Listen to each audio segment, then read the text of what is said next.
You're watching the Carolina Classic Fair Friday Night Rivals Game of the Week, presented by Caring Hands Home Health. We welcome you to welcome North Carolina. Fun matchup of city rivalry, my 48 game of the week, and week 4 of the high school football season off and running. It's North and Central Davidson. Thanks for joining us here from Palmer Field with the former Catawba offensive lineman Mark Covert. I'm Evan Budrovich. This rivalry splits a city in half. North and Central Davidson, they've battled for 30-plus years. And here's North, its best start since making a state title game 15 years ago. Central Davidson, it's old-school double-wing T football. Styles make fights. Mark, what intrigues about this matchup? Oh, the destination's the same, but the way they go about getting there is vastly different. A little bit of old and new in the game of football here this evening offensively. You'll see the double-wing T that Central Davidson deploys. Super old school, keep the football on the ground, game control there, and then spreading the football out on the North Davidson side and getting it into that spread look, but still running the football, dominating up front. Again, these two teams want to go to the same place, but they do it so differently from each other. I can't wait to see how they match up against each other. The entire town of Davidson County is here tonight. And for more on this matchup, here's our sideline reporter, Chelsea Groves. Yeah, guys, two teams hungry for success. The home team, North Davidson, off to a 3-0 start this season, their best start since 2016. And head coach Cody Bowman, he said that the key to success so far this season has been stacking the days, day by day, before practice, after practice, investing in the progress of each day, almost thinking of it as a business model. As for Central Davidson, Coach McIntosh, he is hungry for a conference championship. It could be the first since 1979 if they can get it done this year. And he said it's all about in the details and not just playing in close games, but learning how to win them. Guys. Thanks, Chelsea. Last year's double overtime thriller was fantastic. Let's see who can pull out a Davidson County matchup. That's a fun game on tap. When we return our My 48 game of the week, Central and North Davidson, don't go anywhere. We have kickoff after this.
Jonathan Wendt, he's got the best job in the business tonight.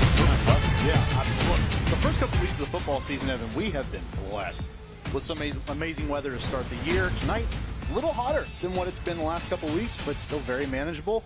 Should be a good game day temperature for hopefully another great game here on Friday Night Rivals. A meeting that divides a town and an area that they love some good old football. How about our players to watch, Mark? Let's dive into the keys now we get this game rolling tonight. I can't tell you what I love more than a bell cow running back and a field general at quarterback, and that's what we have here tonight. Two guys that really know how to get it done. Dominic's STEM team the guy that makes everything go offensively. Not the biggest guy on the field, but certainly a powerful engine for this North Davidson offense. And we can't talk about what Ian Cash means to those Spartans on the other sideline for Central Davidson. He doesn't have a lot of stats. You got to look away from that to understand his impact. He controls the offense.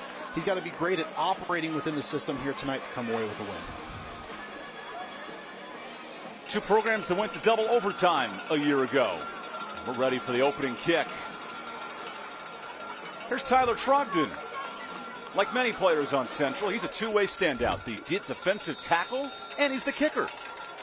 Gotta love high school football. The battle for Davidson County gets rolling. And a pooch kick sends back Colby Williams from the 7. Colby breaks the tackle. Nice run past the 35, and that's where North Davidson starts with the football early.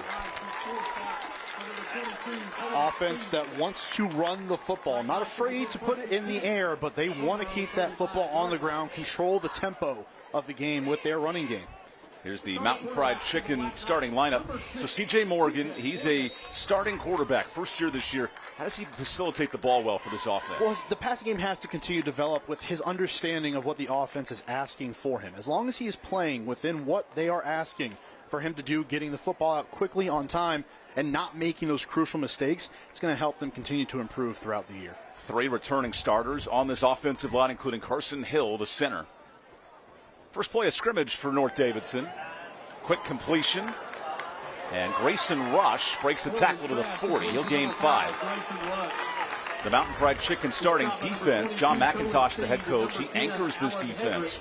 They forced 4 turnovers last week in a 1-point loss, but it starts on the D-line with Mayhorn and Bean up front. Yeah, and they've got to be really, really good tonight. They've got to play sound gap control, discipline up front, and not allow a lot of those rushing lanes to make themselves open because they try to play hero football. And how about that name at Sam? Carter Lineback is the best linebacker for Central. Here's 2nd and 5. Inside give to Stamptine. Only a yard. Last year in this matchup, North Davidson over 200 yards rushing. How is that going to be a key for Central defensive? Just controlling the football tonight. Against an offense, against North Davidson, that runs to double wing T, an old school throwback offense. Possessions are critical tonight, more so than they are on any other night, because you're going to, in all likelihood, have fewer of them. So you've got to make sure that when your offense is on the field, they're moving the football and, most importantly, putting points on the board. If you like running clocks, this game is for you. Two teams that pound the football. Play action. And an early completion. That's Ahmad Wilkie, his first catch to midfield. And that's what you want to see. Again, playing within the offense. As long as C.J. Morgan is making those sound decisions, that's what's going to help them propel themselves forward. That time sets his feet and delivers a strike down the field. That's a Crescent Ford first down. Right to the game in style with the new F-150 from Crescent Ford of High Point. The passing game from but talking to Cody Bowman and his staff, he's getting better week by week. And you see it there. The confidence in making those easy throws, it sounds like it should be easy, but a little more difficult when you have those bugaboos going off in your head. Quick toss. Almost intercepted. Nice effort defensively from Jordan Ash, the starting corner, but 2nd and 10. And see, with experience, that's a play that you'll want to have back. Instead of putting that football out, you're in harm's way. Obviously, your receiver there, Rush, is covered. You don't want to put this football in the air. Just bring it back down and see if you can just rush up the middle, get a couple of yards, and pick up something on first down. Through the hands of Grayson Rush, top target coming in. North Davidson 3-0 at home. All 3 impressive wins by double digits. Here's Stamptine cutting left. Stamptine gets 2 blocks and a first down. Nice gain of 13 to move the chains. You look at the roster and you see 5'7", 155. I can't say it's an intimidating figure. But what this guy does in Stamptine is he runs hard. And he's relentless when he's rushing the football. Sheds a tackler, gets outside, uses some speed, and great blocking on the perimeter by his receivers as well. Stamptine was a glue guy on the freshman-sophomore team. He was not the starting running back until this year as a junior on varsity. Now he's averaging 8 yards a carry. Fresh set of downs for North. Morgan, deep shot, almost picked. This secondary are ball hawks. Good coverage. That's Alan Hedrick, the junior safety. Great play by Hedrick, because that's got reservations for 6 written all over it. Hedrick doesn't read that football and get his hand in the air at the last second here. The extension to get up and over the top saves an easy touchdown. Keep in mind, Hedrick's the backup quarterback, and he's making plays at safety tonight. This roster is loaded with dual threat players for Central. So many athletes that can go both ways. Again, you're going to see so much of it here tonight. The Travis Hunter effect from college at Colorado trickling down to the high school level. Morgan, a quick toss, finds a slot receiver who breaks the tackle.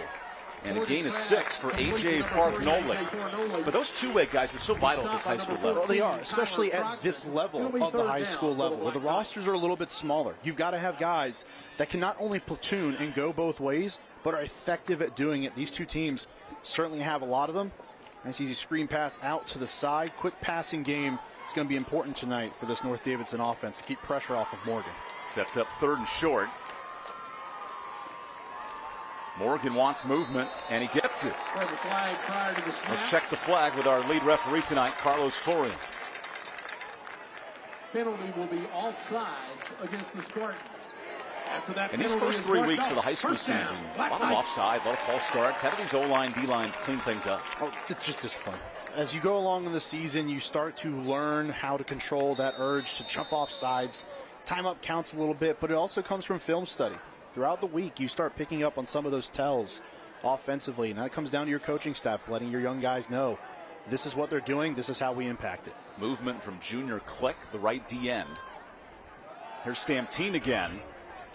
Into a pile of bodies. That's traffic here in Davidson County when these two schools come to Palmer Field. Everybody's here tonight. The entire county on hand. Gain of 1. Can't say I don't love this aspect of high school football. You get towns that just entirely shut down, and Lexington, North Carolina is certainly no different. Welcome, North Carolina is certainly no different. These two teams know each other very well.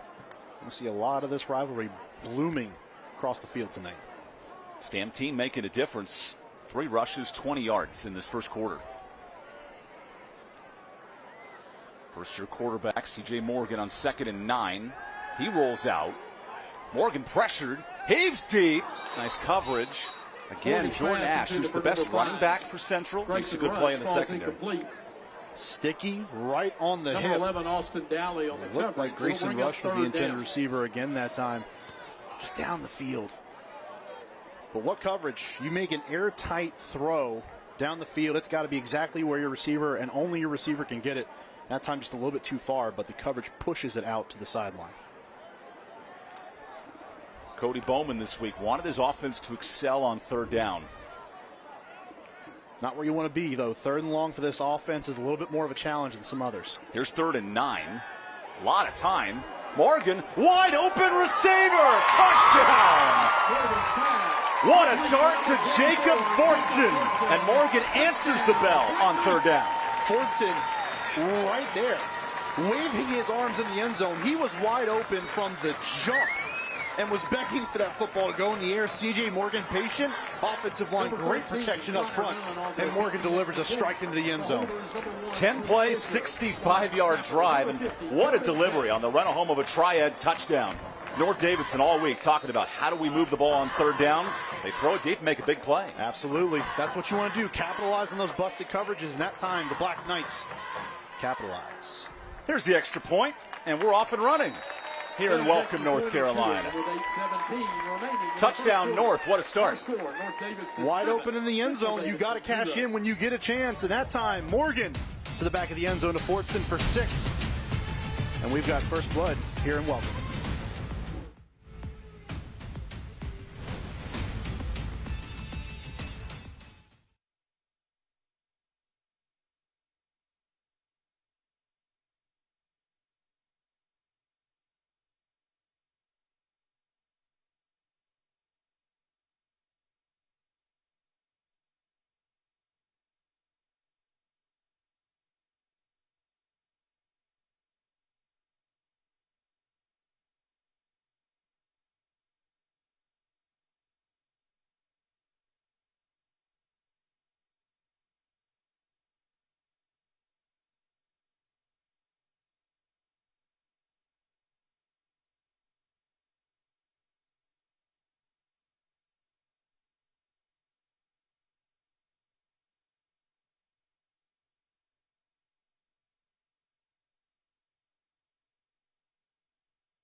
Click to number 0, Jordan Ash. Welcome back to the Carolina Classic Fair Friday Night Rivals presented by Caring Hands of Home Health. Guys, coming off the touchdown, Coach Bowman, he talked this week about how he expected the community support to come out for this game. And as you also mentioned, the entire community on both sides here tonight. But he said it's been nice to have 4 consecutive home games. And at the same time, though, it's also been a little bit of a pressured situation with wanting to display their talent on the home field again tonight. But we just want to show our community how our football team is just right here in town, and the biggest thing they've also been talking about is just defending the castle. Thank you. This Castle's been very impressive at home. Wins by 46 points a week ago. A team last year in North that had to win their last 3 games to make the playoffs. That momentum rolling in 25. Yeah, absolutely, and it kind of rolled over again through these first 3 wins of the season. Now to start tonight, not just a good drive, of course it ends in a touchdown, but you also get a balanced attack, good rushing attack on that drive as we expected, but hitting 4 different receivers on that drive, including in the back of the end zone to Jacob Fortson. Certainly helps the balance and the look of this offense. Well, here's the old school look. Double wing tee all within a yard of each other. And the quarterback's Ian Cash, the senior. I'll be honest, I don't know who has the football on first down, but it sneaks out to Austin Daly, and he gets a gain of 5. That's the challenge for this defense tonight. A lot of smoke and mirrors. Anytime you go up against an option offense, you have to play assignment football. You have a guy. And that time, Daly just squirts through and picks up a nice gain on first down. Here's the Mountain Fried Chicken starting lineup. 5 different running backs tote the rock, but Jordan Ash the most explosive. 100%. This is the guy that controls the offense. A senior in his own right, has really stepped into that leadership role this offseason. Again, he's going to have to control this game here tonight from an offensive standpoint. Sets up 2nd and 5. Here's Ash. Gets a couple of blocks. And this defensive line with a pile drive tackle, Trent Barrier, the senior D lineman. That's a big role tonight. And that's what you have to do defensively at the front. You've got to hit that point of attack, not allow that vertical press to get upfield by this offensive line and get penetration. A D line that has 10 tackles for loss last week and a 46-0 win. Gage Pitt, the team captain at linebacker, excellent as well. Absolutely. And he, again, assignment football, that means you have one guy on every single play. You stick to that guy like glue defensively. No hero ball tonight. Follow your assignment. Do your job. I'm more of a tape guy, but I like glue as well. Okay. Here's 3rd and 3 coming up. Look at how many players are near the line of scrimmage. Here's Ash. 3 pulling guards, and Ash gets 8. Now that's some old school football. Blocking him into the sideline. Like, we got guys getting after it. A flag down. Might be a penalty here on the pulling guard, Braden Mayhorn. But these linemen are nasty. Coach McIntosh, he has to like it and then not like it at the same time. Well, you play through the whistle. You want your guys to be physical, but of course there is a point where you have to stop. You got to know, as soon as your cleats hit that tarp, it's going to feel different. You got to stop. There's Jonathan McIntosh with the red-brimmed hat. And let's see what the call is from Carlos Torian.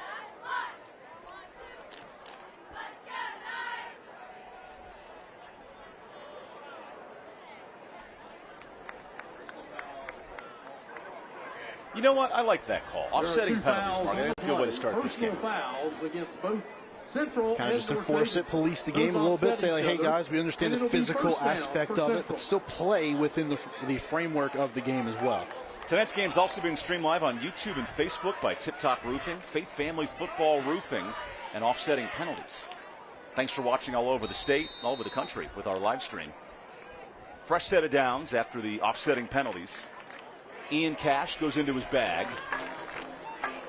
Good push on the offensive line. That's Austin Daly for 3 yards. How about the patience? How do you read these holes as a running? Well, you just stay patient. Kind of like what you said, right? You have so many moving pieces here. You see the guards, the linemen pulling around to that side. And really was told to us, look, Coach McIntosh told us it's going to look like a rugby scrum to a lot of people out there, but you stay patient. It's no different than running the football in any other offense. Follow your blocks and find the hole. Last week, a 2-touchdown comeback in the 4th quarter. Central went for 2 and missed it against Eastern Alamance. But Coach McIntosh said our running game was excellent. Here's the inside B-back, Junior Kleck. and he hits a wall after 3 yards. Clicks the heavy setback. He's your traditional triple option inside guy. Yeah, 100%. And he's going to get his yards tonight. You better believe that. He's going to be able to make it happen from that almost fullback dive spot. He's going to get the football. They're going to feed him, and he's going to get those effective yards when they need them. Number 44, Gage Pitt. Number 11, Maurice Mosley on the stop. So at halftime of this week's Medical Minute, presented by NCDHHS, managing the delivery of health and human-related services for all North Carolinians. Managing the health of this 3rd and 3 after the Aiden Carter inside handoff. Cash finds Ash. It rhymes, and it results in a first down. Now he's got the sideline. Nice gain of 10. Jordan Ash sneaking away on 3rd down. You get a feeling. Cody Bowman said we got to limit the big play of this Central Davidson offense, and you can see it on the edge. You don't really think an offense like this is anything more usually than a 3 yards in a cloud of dust look. But that time, get out on the edge, and they've got the speed to turn a corner and turn those short gains into very long ones. Now into North Davidson territory. No binoculars needed for this offense. It is jam-packed and tight after the Crescent Ford first down. Cash flips to Daly. And there's Daly gaining 3 yards. What's impressive about this offensive line moving the chains tonight? Well, they're doing a good job of not just getting on their blocks, but staying on them and giving their backs enough time to survey and find a hole. Daly doesn't get a long gain there. And really, he got hit almost at the line of scrimmage. But you see, because he has room, he's able to fall forward and get those extra yards at the end of the play. These are the running styles, triple option, that allowed Tarboro, the best program in the state, 32-time state champs. They pound the ball every night, 50, 60 carries. It can translate here to Central Davidson. And think about that. Todd Gurley comes out of that Tarboro program. Certainly one that knows how to get it done, and you can't help but admire what they've done. Certainly running an offense like this makes you want to aspire to be great like that. A blast from the pass. Now the toss for Ash. And once again, another gain of 2. No negative plays as well for Central. You're going to see very few of them tonight, and it's just about taking those hits up front defensively. If you are North Davidson, just limiting what they can do. If you can get them into even a 3rd and medium for a regular team, that makes a massive difference to how they play football. Jordan Ash, 3 touchdowns, top scorer on the ground. All this triple option, double wing T, still 30 points a game. They can score it here at Central.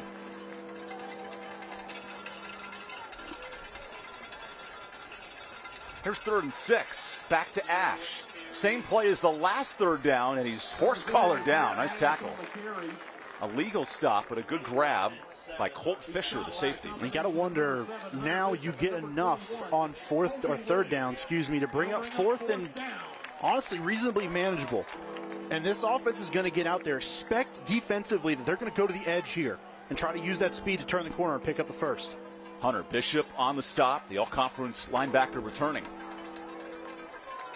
This is where the money's made. 4th and 3, battle for Davidson County. Where are your safeties at in this location? Backed up a little bit, now coming up.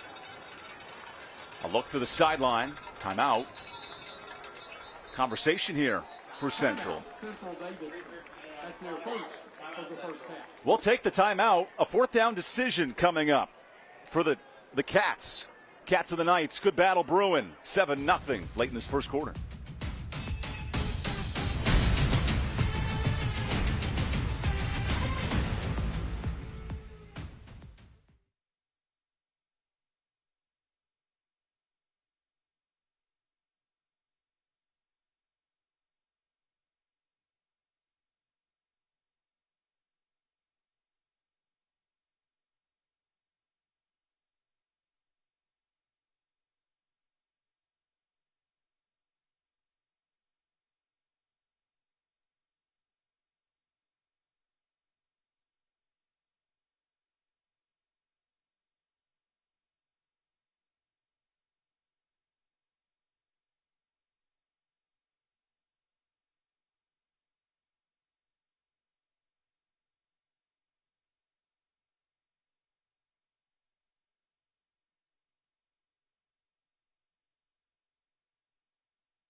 Beatty Plumbing Fan Cam. Beatty Plumbing, a straight flush beats a full house, and nothing beats a student section.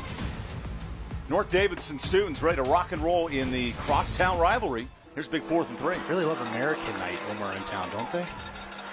The pride of Davidson County. Big 4th down for Ian Cash. Cash tosses, Daly sprints. He's got the first. Nice second effort. Oh, he's close. Wait a second. Oh, they re-spotted the football. You see one referee going one way and one going the other. Let's take a look.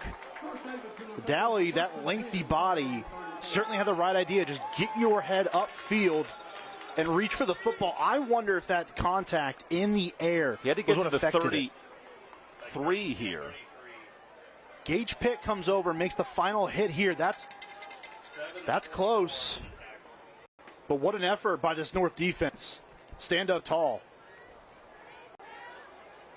So now they'll bring the chains out. Nothing beats a man in overalls with the chains. We know we're doing things right in high school football. Oh, high school football, please never change. Clearly short. I don't know if that spot was perfect, but it leads to a turnover. But North puts them in the position to make that call at that point because they stood tall at the point of attack. Your defenders weren't necessarily there at the beginning of the play, but they were able to swarm, get back, and make the play.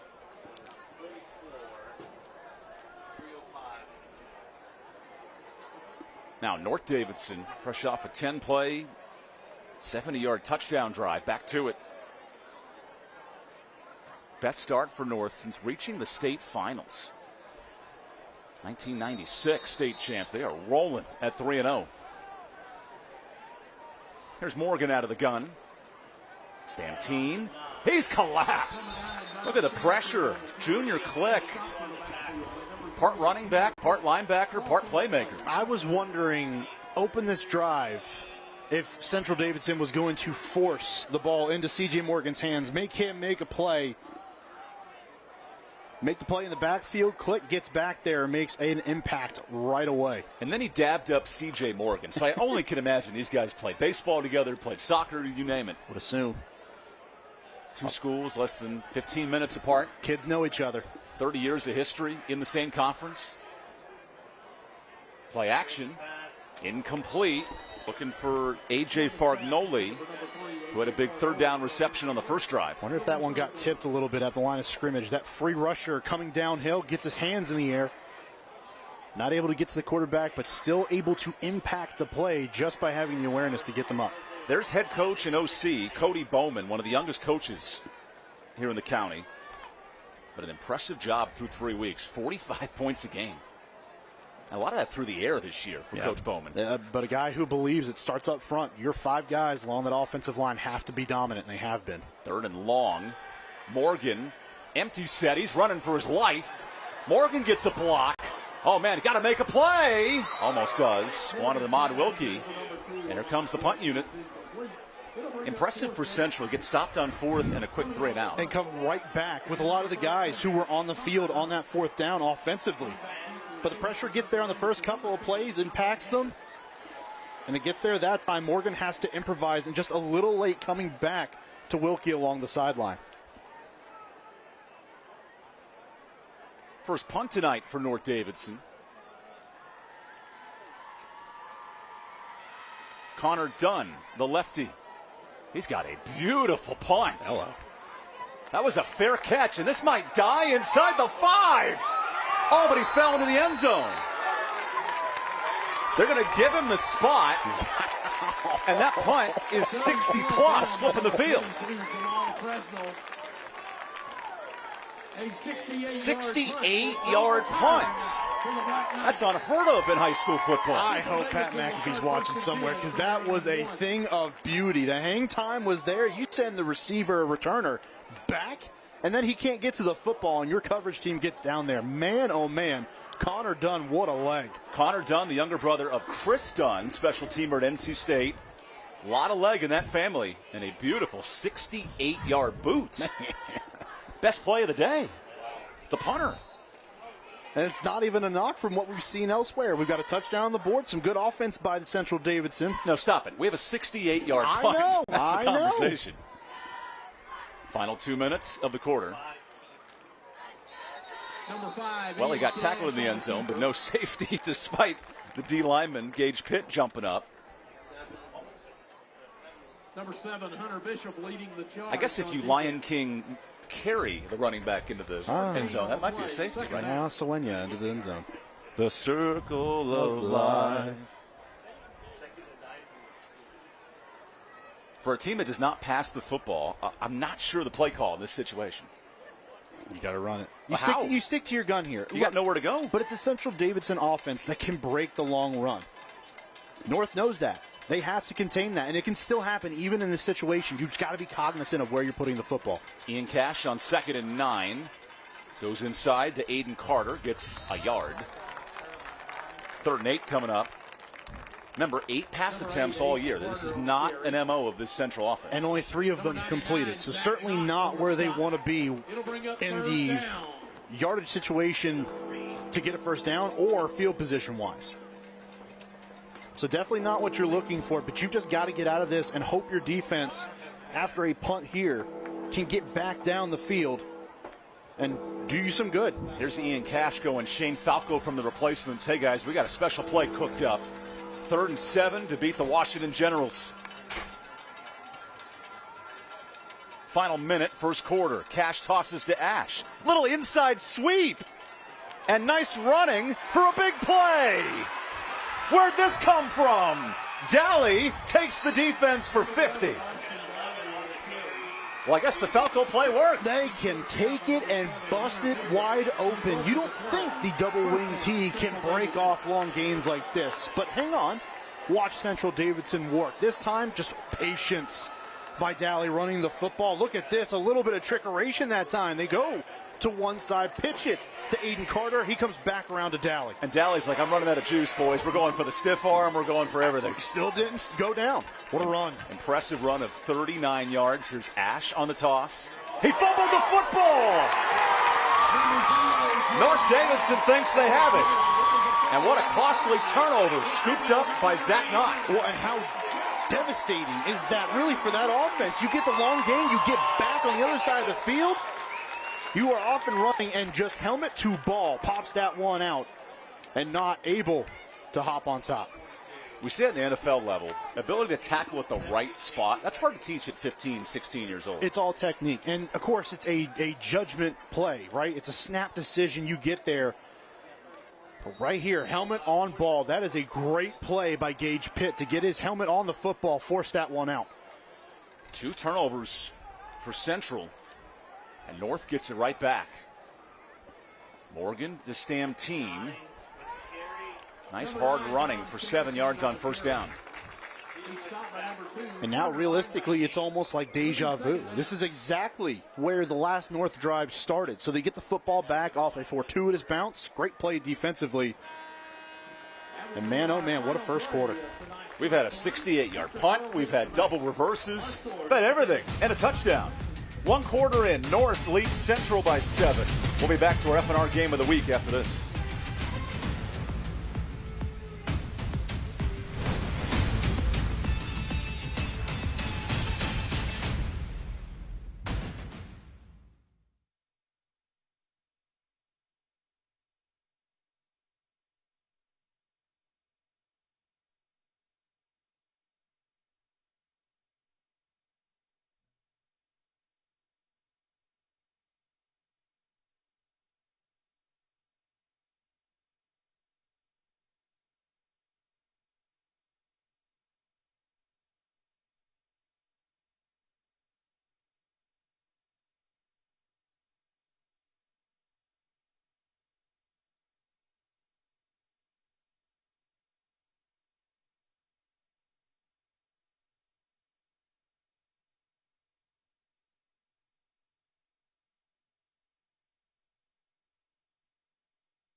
tonight's winning row. Everyone right there will receive free tickets to the Carolina Classic Fair October 3rd through the 12th. As if they need any more motivation to cheer.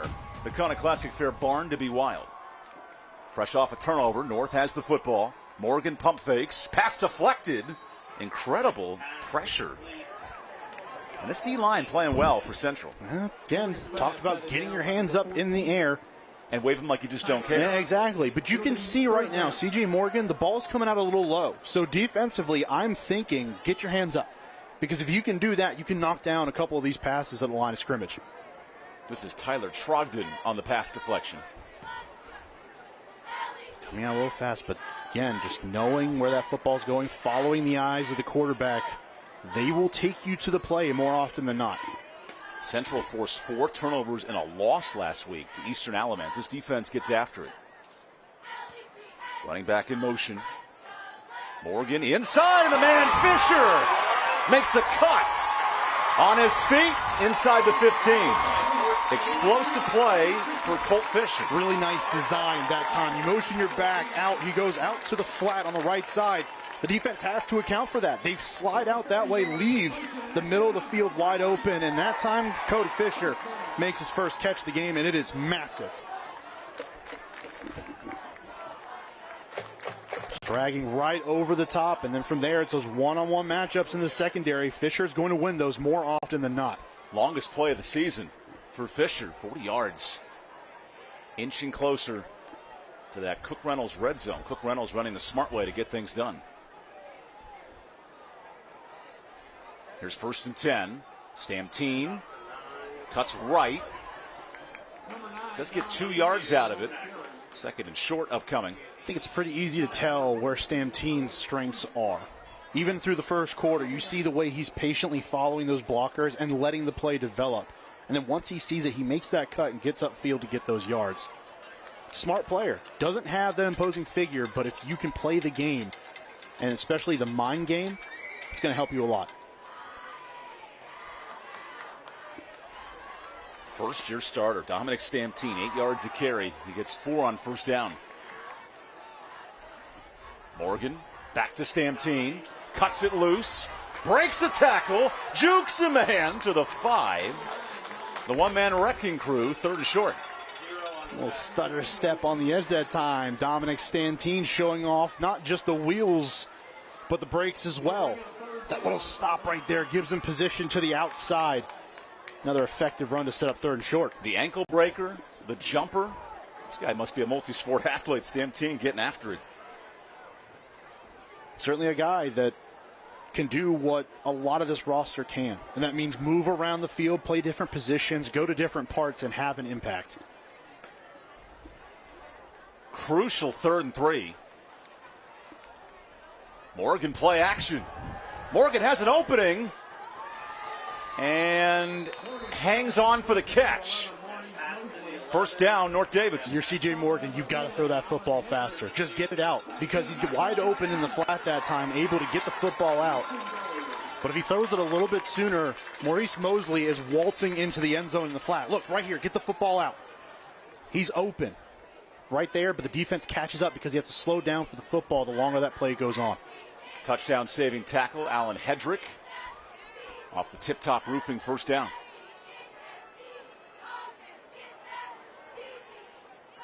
Here's Morgan on 1st and goal.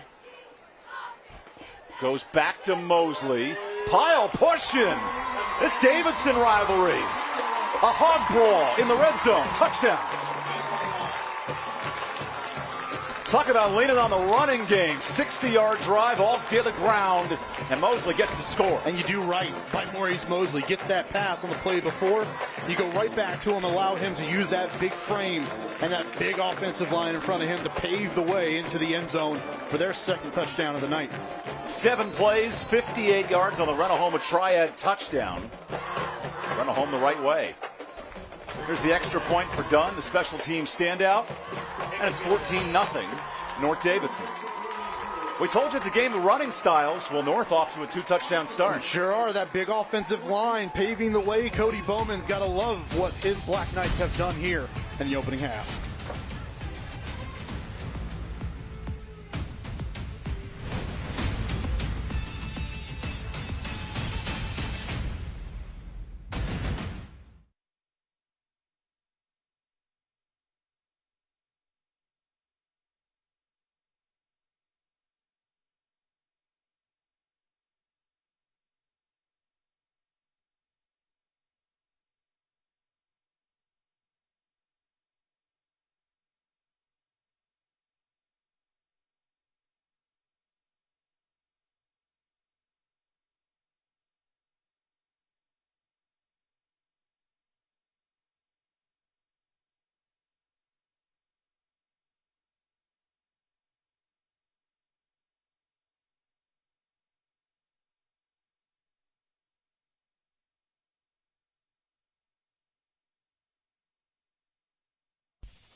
Welcome back to the Carolina Classic Fair Friday Night Rivals, presented by Caring Hands of Home Health.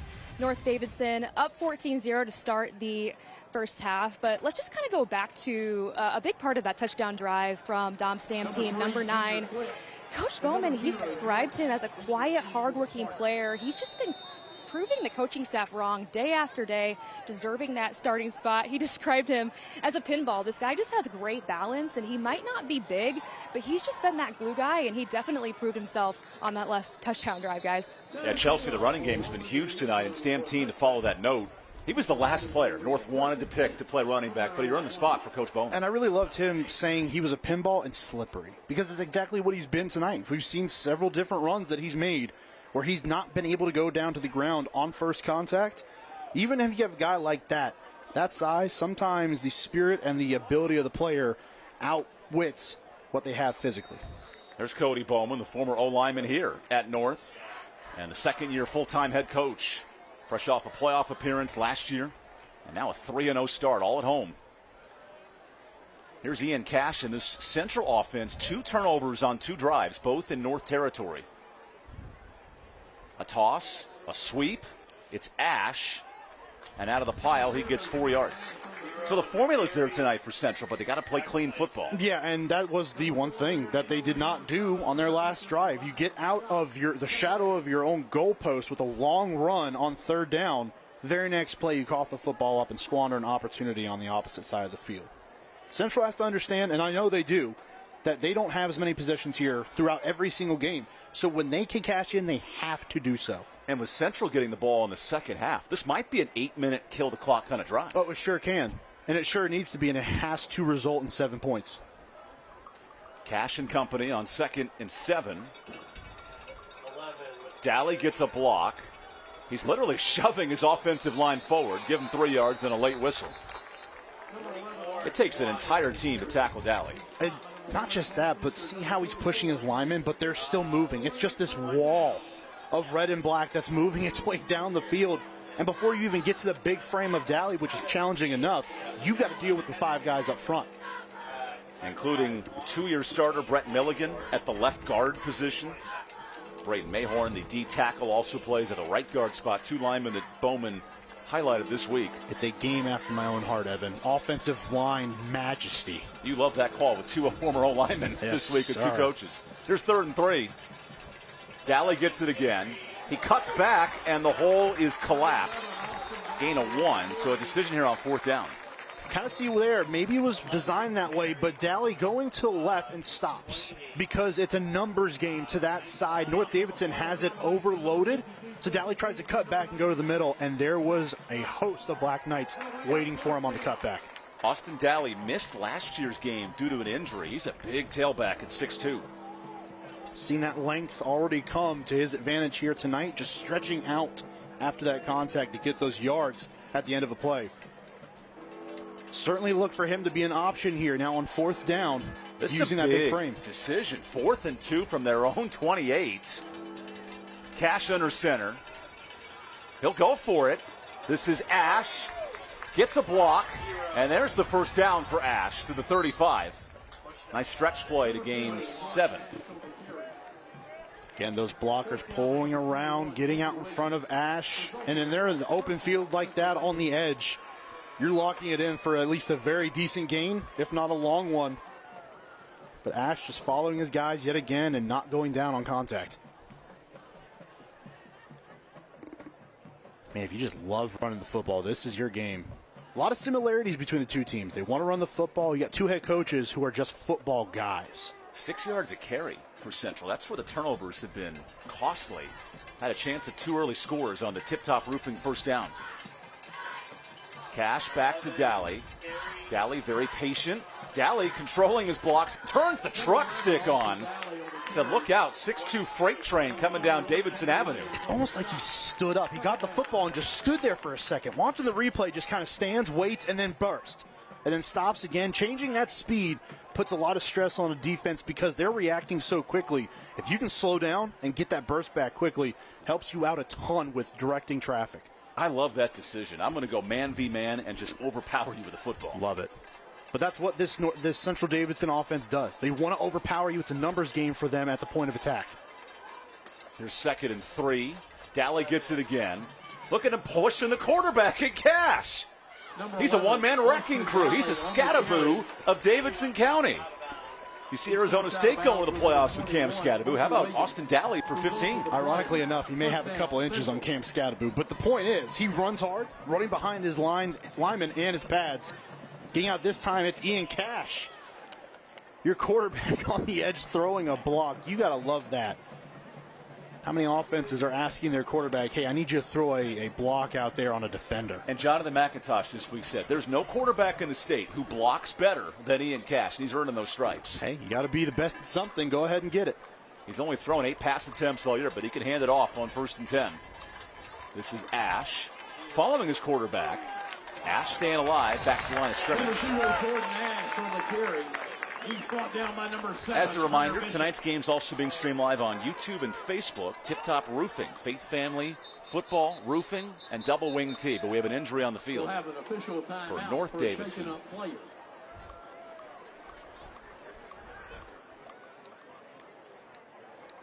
We'll check on the injured player for North in this 2-touchdown game. We'll take a quick injury timeout. Come back for the rest of this first half when we return to welcome North Carolina. 2-score lead for North Davidson.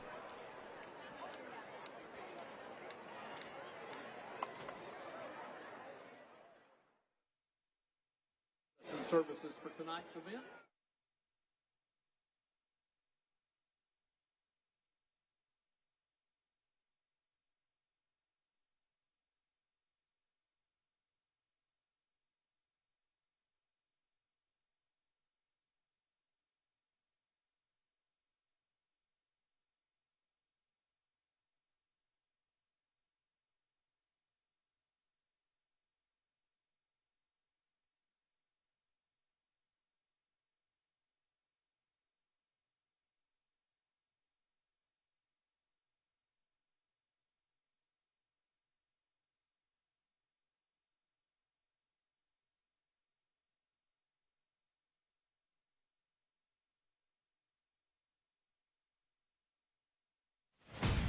For the My 48 halftime report, Tatum and Atkinson Scholar athletes, interviews with the coaches, principals, and more. My 48 Sports, your home for local sports. Good to see Hunter Bishop back on his feet.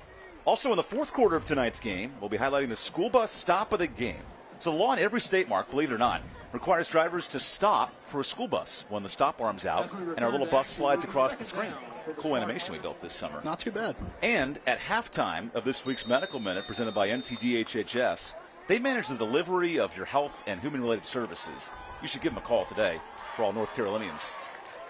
Setting up 2nd and 9 out of the injury timeout. So Hunter Bishop out for a play. A reverse. Here's Daly. Look at Daly turn 5 yards into 10, and he's right at the sticks. Big decision here. He's kind of hopscotches his way the whole down the field. Just getting behind those linemen again. They're getting pushed, but they're also not going down at the point of attack. They're keeping their feet and getting down the field to throw more blocks. That's 7 yards a carry for Central. I know this offense is predicated on the wing T, but if you're moving the ball like this, it will lead to some good scores. And certainly it's aided by the long run they had on their last drive. But that doesn't mean that they're not doing what they're supposed to do on every other play on every other drive. Opening 22 holes, rushes, getting those blocks. All positive plays for Ian Cash. Here's 3rd and 1. And Central has the first down as Ash comes out of the pile. He'll move the chains inside of 4 minutes in the first half. They really are trying to get this clock the whole way down. Number 0, Jordan Ash. North still has those 3 timeouts to work with now underneath 4 minutes. But this drive is chewing up a ton of clock and going exactly as you would want it to if you are Central Davidson. What does this say about Central? They've leaned on that left side of the line tonight. A lot of plays to the left offensively. Well, you can see that's where they're favoring over too, right? It's Milligan, it's Mason Sharp on the left tackle spot, able to push those guys out along the edge and give your runners a good look at the defense. Inside the 30 now on 1st and 10. There's Daly. He goes left again. Daly truck sticks him, man. Whoa. Oh, my goodness. There was a car crash on Highway 40. Oh, my gosh. Look at Daly banging his chest. Getting down the field, throwing a block. I hear you, big fella. Get out there and lay someone out when you got a chance. If you're going to get my way, I'm going to move you. On the perimeter, put those shoulders down, get out of here. Oh, that's big boy football. That's extending big the guy arms, football. too, getting a little shove off on the stiff arm. It's not often you see the ball carrier extend the arms. It's kind of weird. Inside of 3 minutes now in this first half, a physical drive for Central. But we like it. Cash straps it up, feeds Ash. 3 guards pulling. Ash gets a corner, streaking inside the 10, and enters the Cook Reynolds red zone. It's what makes this offense so dangerous. You know it's old school. You know they're going to run the rock. You know they have the personnel. But they have those different dimensions to what they do, right? You see Daly able to push the pile, truck defenders, get down the field. But then it's guys like Ash getting out on the edge, and they have the speed to turn that corner and get those nice big gains. So many different facets to this offense that you don't traditionally see in an offense like this. In the Cook Reynolds red zone, already 11 plays, 72 yards. Huge 2-minute drive to end this first half. This is Cash on 1st and goal. Finds Daly, cuts it inside. Daly to the 5, and he stopped there. 2nd and goal upcoming. Stop at number 44, Gage Pitt. When do you use the timeout here if you're North Davidson? I got to start thinking you start using them at this point, but maybe you wait one more play. If you can hold them here and get to a 3rd and goal, you call that timeout, so that at least you give yourself an opportunity to go down the field and you have one timeout left to use. Daly is a monster. 12 carries, 96 yards. Great for your fantasy football team if you're in a PPR league.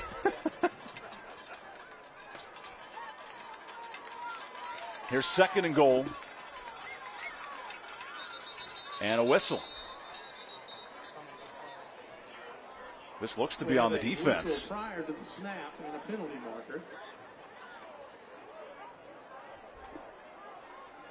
It will be offside. So 2nd and goal gets even closer with 1:51 left. It's certainly not where you want to be putting an offense like this. Central knocking at the door. You do not want to help them by giving them any sort of free yardage. First penalty of the night for North. And now that clock keeps ticking. 1:45 left. It resets it at that point. You got to start thinking about maybe calling a timeout here. Or maybe realizing you can go into your next drive with 2 or potentially 3 timeouts, depending on how this plays out. Cam Bean, the D tackle, checks in behind the quarterback, Cash. 2nd down, it's Ash. Ash inside, and he scores! Number 0, Jordan Ash on the A powerful rushing drive. 80 yards of hard-earned touchdown for Central Davidson. They do what they do, and they do it well. That time able to get their way down the field on a march to basically end the first half. They get their first points of the game on the board thanks to the legs of Jordan Ash. Number 4th touchdown of the year for Ash, the rent-a-home touchdown. Rent-a-home of the Triad, where property owners and tenants find their perfect fit, and Central eats up 7 minutes of clock. Here's the extra point. It does not sneak through. There's a block for the North defense. Crazy to think last year's game came down to a missed extra point from Central. That was blocked. So certainly maybe a little bit of deja vu, some nightmares being brought up into the eyes of Central, but great drive. Come down the field on an 80-yard march, able to get into the end zone. It's right there, yeah, tip the hands. There's old Carson Hill getting his left paw in there. Hey, Carson knew it. Sure did. He jumped like 3 inches in the air. There's Carson. Enough to get paper. He's like, oh, I got That's it. all you need. That's all you need. He could post up on the basketball team, get that left hand in there. Got his hand up in the Will air. Ferrell and Tropic Thunder. Hey, pass. Throws it back out. Give me the ball, give me the ball. He never shoots it, but that's the whole shtick of the movie. Line of scrimmage defensively. That time, get a taste of their own medicine. This time, though, it does prevent another point getting on the board. How about that drive? 13 plays, 80 yards, 7 minutes of clock. And let's see how efficient this North offense can be. That's the kind of offense you expected to see tonight out of this Central team. Number 14. After the missed extra point, Tyler Trogdon in to kick. Fisher and Williams deep to receive. A much better boot that time. Returnable for Fisher. He does break a tackle. And Fisher cuts up to the 30 Fisher on the return for with the a minute 10 to go. And all timeouts. So a minute 10 to go. You got to start thinking that they're going to put the football in the air a little bit more. So we're going to see exactly what C.J. Morgan is made out of from a tactical standpoint. Again, even though you're trying to move the football down the field in a quicker manner, you don't want to put the ball in harm's way and give Central another chance to put points on the board before the half ends. The one big pass completion, the 20-yard touchdown to Forts, and everything else 5 yards at a time. What can Cody Bowman drop in this offense? They graduated Ethan Pickle, all-conference quarterback. Great name, by the way. One of your favorites. 20 touchdowns a year ago for Pickle. Here's Morgan in the middle of a jam, working up a touchdown, 1:10 to go. Play action. A lot of pressure. Well, that wasn't in Morgan's plan. Junior Click, the sack, and a timeout. And certainly one of those instances where you need to get the football out, regardless of who's covered down the field. Just get the football out, chuck that thing at someone's feet. I want to understand the blocking assignments here. There's 3 guys missed their block. Yeah, but it kind of seemed like maybe that was also a numbers game. Overloaded along the offensive line. 2 guys along the edge, 1 guy up front. Sometimes just an excellent play call, knowing that you can bring pressure against a slower moving offense. And look at Junior Click here, working with the young cheerleaders to get a water bottle after a big sack. I'm surprised we really haven't seen more, though, of Junior Click tonight, especially from the up back position. But Ash and Daly are working so well on the edges, they haven't had to use him up the middle a whole lot. Jonathan McIntosh's program started 3-0 in the conference last year, and he noted this North Davidson game was the demise of his program down the stretch. Want to improve on that early in 2025. Yeah, absolutely. And they were in a position we went into that game last year late in the season to push for a playoff spot, and it was all downhill after that loss. Just not what you want to have repeated here tonight. Stay the course. Central searching for its first league title in program history. That's a banner moment if they can pull it out. League play begins next week. Final minute, first half. Morgan turns left. A lot of pressure. Morgan pumps. Almost a pick in the breadbasket of the linebacker. Man, oh man. What a gift for Alan Hedrick. It'll bring up 3rd down. He knows it too. And Hedrick's been pretty good in his pass coverage here tonight. Saw him on the first drive, tipped away what would have been a sure touchdown. And this time, a golden opportunity thrown right at him. I think sometimes as a defender, you almost get surprised when a ball is thrown right at you like that. You're not expecting it. Hedrick has 3 pass breakups tonight. That was his best, and he almost had a pick right there. That should have been his pick. More importantly, keep the timeout, 3rd and 15. Correct. Junior Click after the Gatorade bath, back in the game. Morgan with time. That time's evaporating. Morgan heaves a prayer off his helmet. Wanted A.J. Fargnoli. Well, he put it right in the spot. Just got to squeeze that one in that time. Hedrick misses one the play before. Now this time, Fargnoli not able to squeeze that one in. He tracks it well. Does a great job. And, I mean, when it hits you right in the grill, it's probably not what you want to happen. He knows that's a missed opportunity that could have been a huge play, maybe even a touchdown. Leads to a 3-and-out. And here's Dunn, who just booted one 68 yards earlier this quarter. What's in store for Dunn this time? Another beautiful boot. And a loose scoop to the 25. Nice return here. Alonzo Adderton with speed. And Adderton gets inside the 50. 27 seconds for Central. And if Dominic Stamtine is not there to make that tackle, he might still be running. What a return, and what a timely return at that. A 30-yard return, and Stamtine might have saved a touchdown. Now remember, Central doesn't throw the football, and their kicking game's not very good. So you really got to start thinking they may have to put the football in the air here at the end of the first half. It's not what they want to do, but it's potentially what they're going to have to if they want to give themselves a chance at points. What's cooking for Ian Cash in this offense after the punt? Ash goes to Ash. Well, there's a big play. Ash breaks the tackle. Look at Ash inside the 30. That stops the clock. Number 0, 20 yards right there. He steps out of bounds. Why pass the football? You don't have to pass the football. You still have 2 timeouts to work with. And this running game that has sprung to life here as the game has gone on, as the half is coming to a close.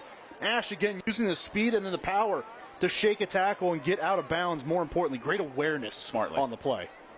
After the tip-top roofing first down, 12 yards a carry for Central tonight. Who needs explosive passing when you can pound the rock?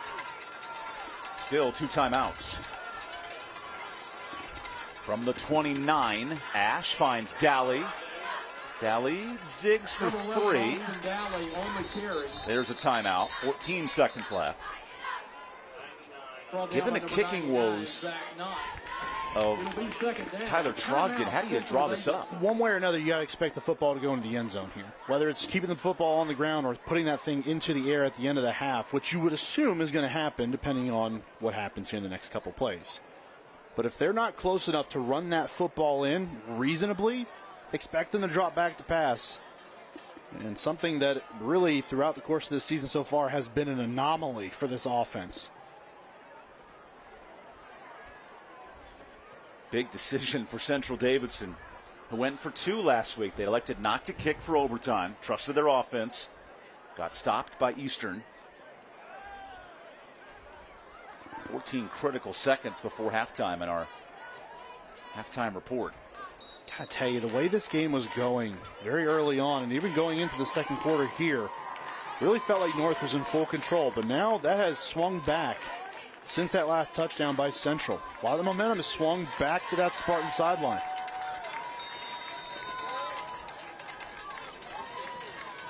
.14 seconds for the double wing T. Cash goes to Ash. Has pulling blockers.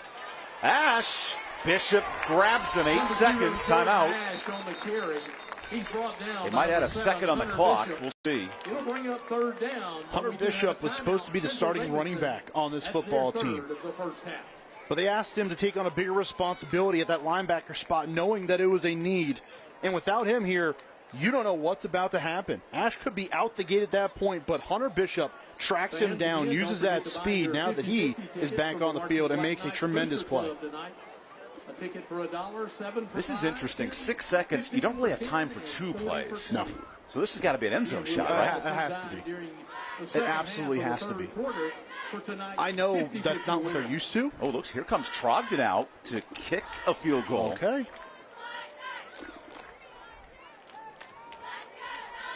Well, this is uncharted territory for Central. First field goal attempt of the year.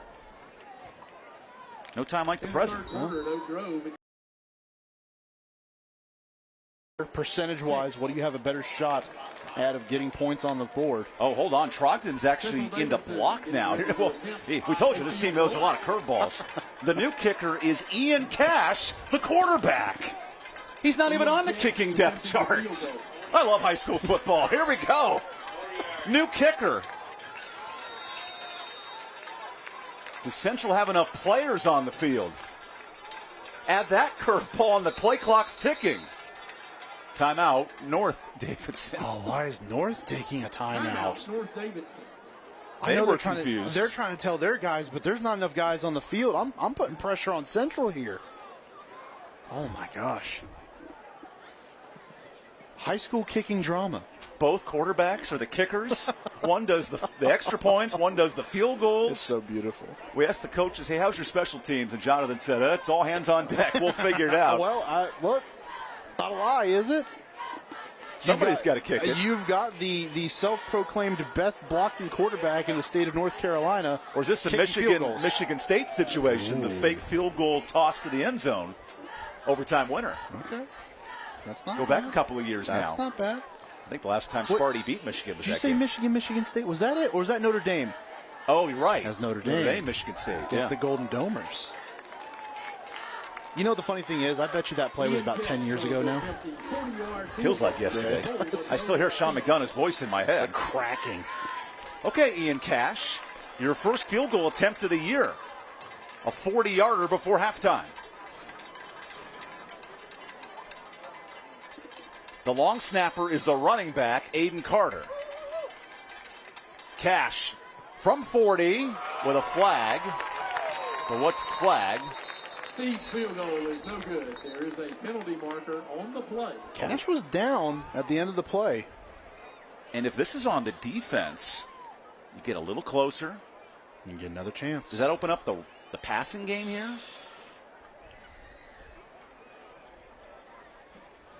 Well, I don't think so. If it's close enough for you to attempt a field goal there. Oh, it's on the offense. Never mind. So then don't worry about it. Against the Spartans. Field goal is no good. Penalty is declined. That kick lacked a little elevation. How could you not be romantic about high school football? Are you kidding me? Everybody's kicking the football. Everybody. We might have kicker tryouts here in Davidson County during halftime. You trying to go down there? I'll do it if you do it. We'll give it a shot. Maybe Chelsea can do it after she talks to coach going into break. Do you think we'll pass? High school?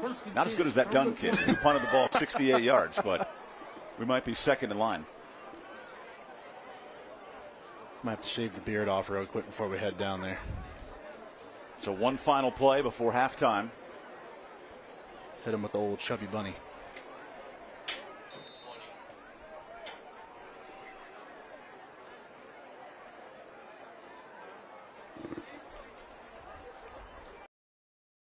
First half.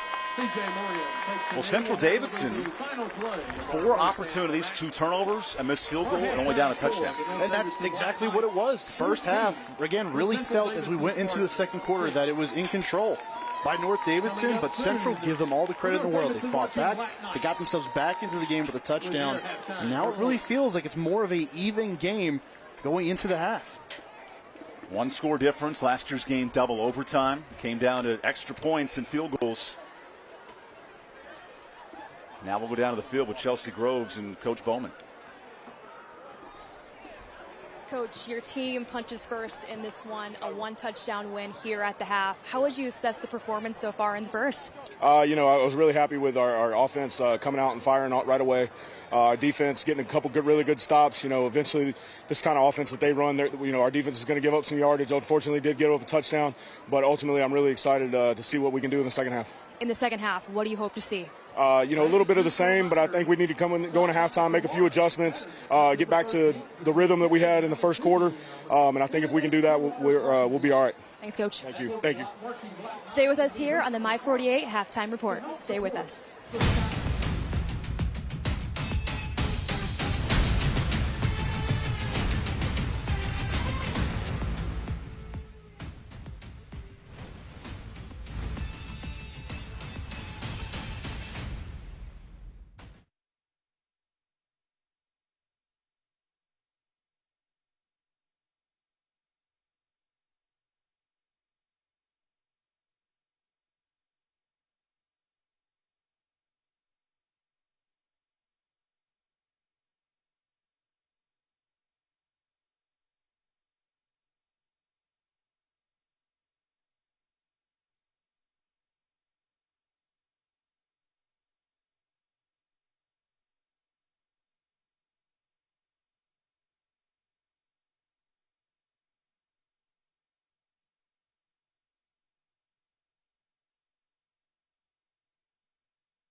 Throughout the 2025 Carolina Classic Fair Friday Night Rival season, Tatum and Atkinson Law Firm will recognize an exceptional senior student athlete from each of the participating schools with a plaque presentation prior to each game. This week's Tatum and Atkinson Scholar athletes are from North Davidson High School, North Davidson's Lily Sullivan. She was named Mid-Piedmont Conference Player of the Year for soccer and all-conference in track, cross-country, and girls soccer. She is on the National Honor Society, one of the senior class representatives for Student Council, and currently holds a 4.042 GPA. Lily gives back to her community by volunteer coaching at a local soccer camp. And from Central Davidson High School, Central Davidson's Riley Elliott is a pole volunteer on varsity indoor and outdoor track. And she's on the girls varsity basketball and tennis team, where she went to state playoffs. She is the executive student body president on the National Honor Society and currently holds a 4.423 GPA. In Riley's spare time, she is on the Dare Youth Advocacy Board and is a youth media correspondent for Davidson Local News. Lily, Riley, and other nominated students are also eligible to win a $5,000 scholarship to be presented at the end of the season. Congratulations to our Tatum and Atkinson Scholar Athletes of the Week. Sponsored by Tatum and Atkinson. Injured in a car wreck? Call the Heavy Hitters.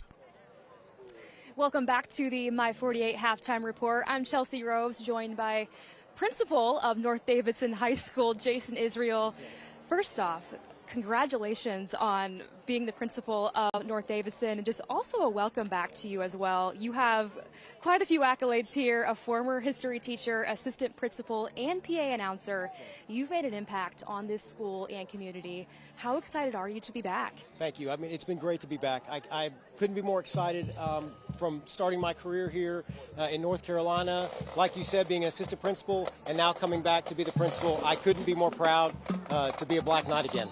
Now, North Davidson has some really unique opportunities for students here. Can you talk about some of those? Sure. So we have an ROTC program that we have students from other schools are allowed to come to our school.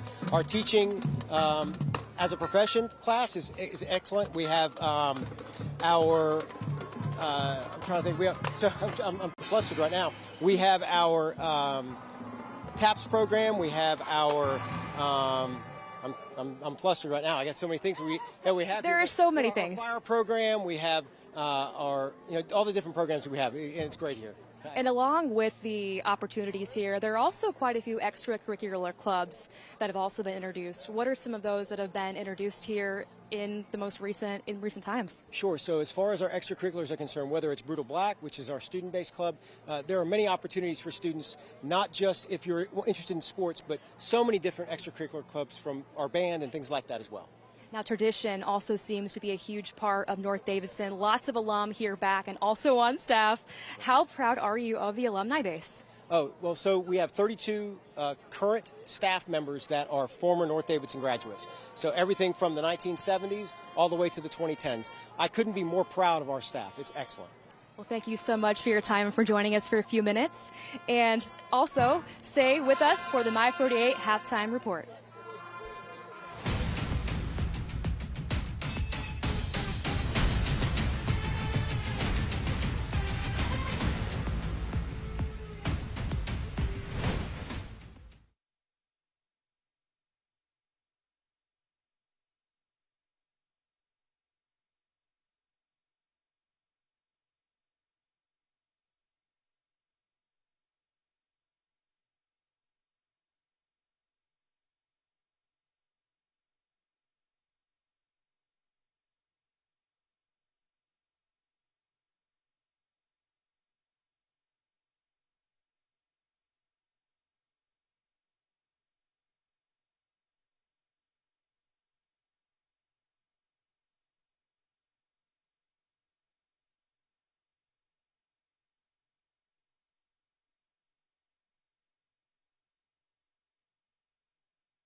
Welcome back to the My 48 halftime report. Chelsea Groves here, joined by Central Davidson principal Dr. Heather Horton.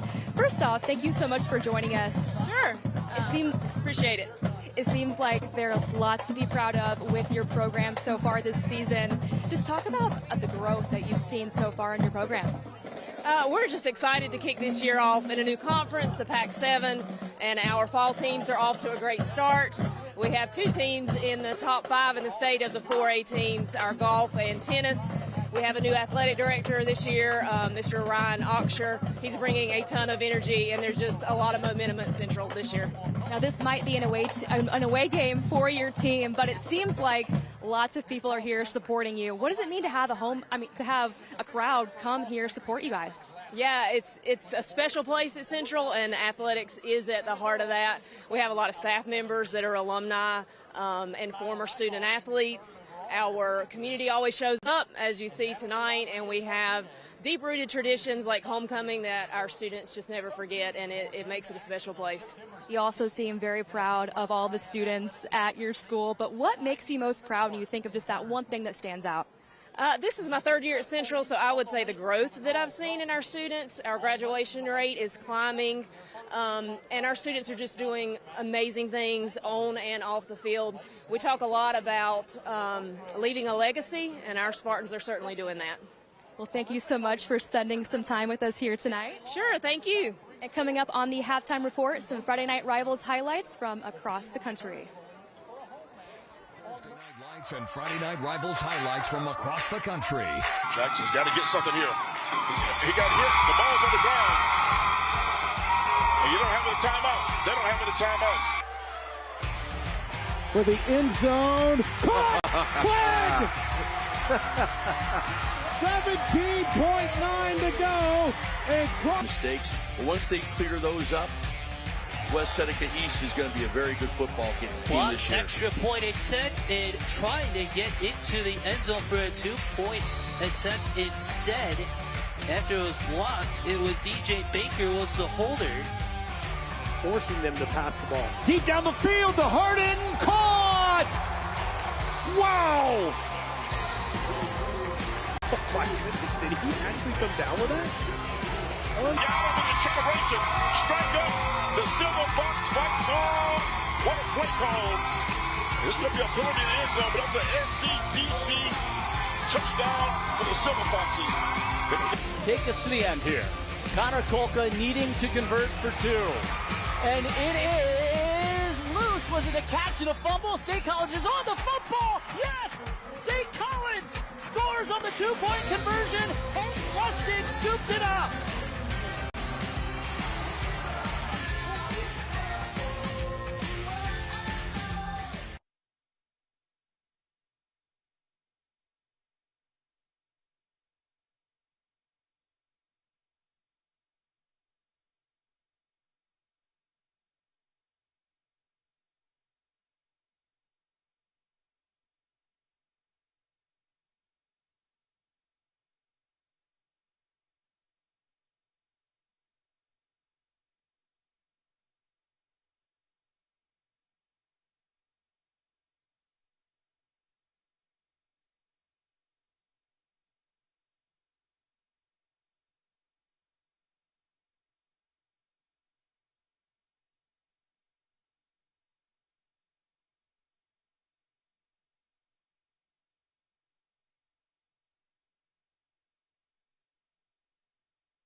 The North Carolina Department of Health and Human Services is proud to present you with this Medical Minute.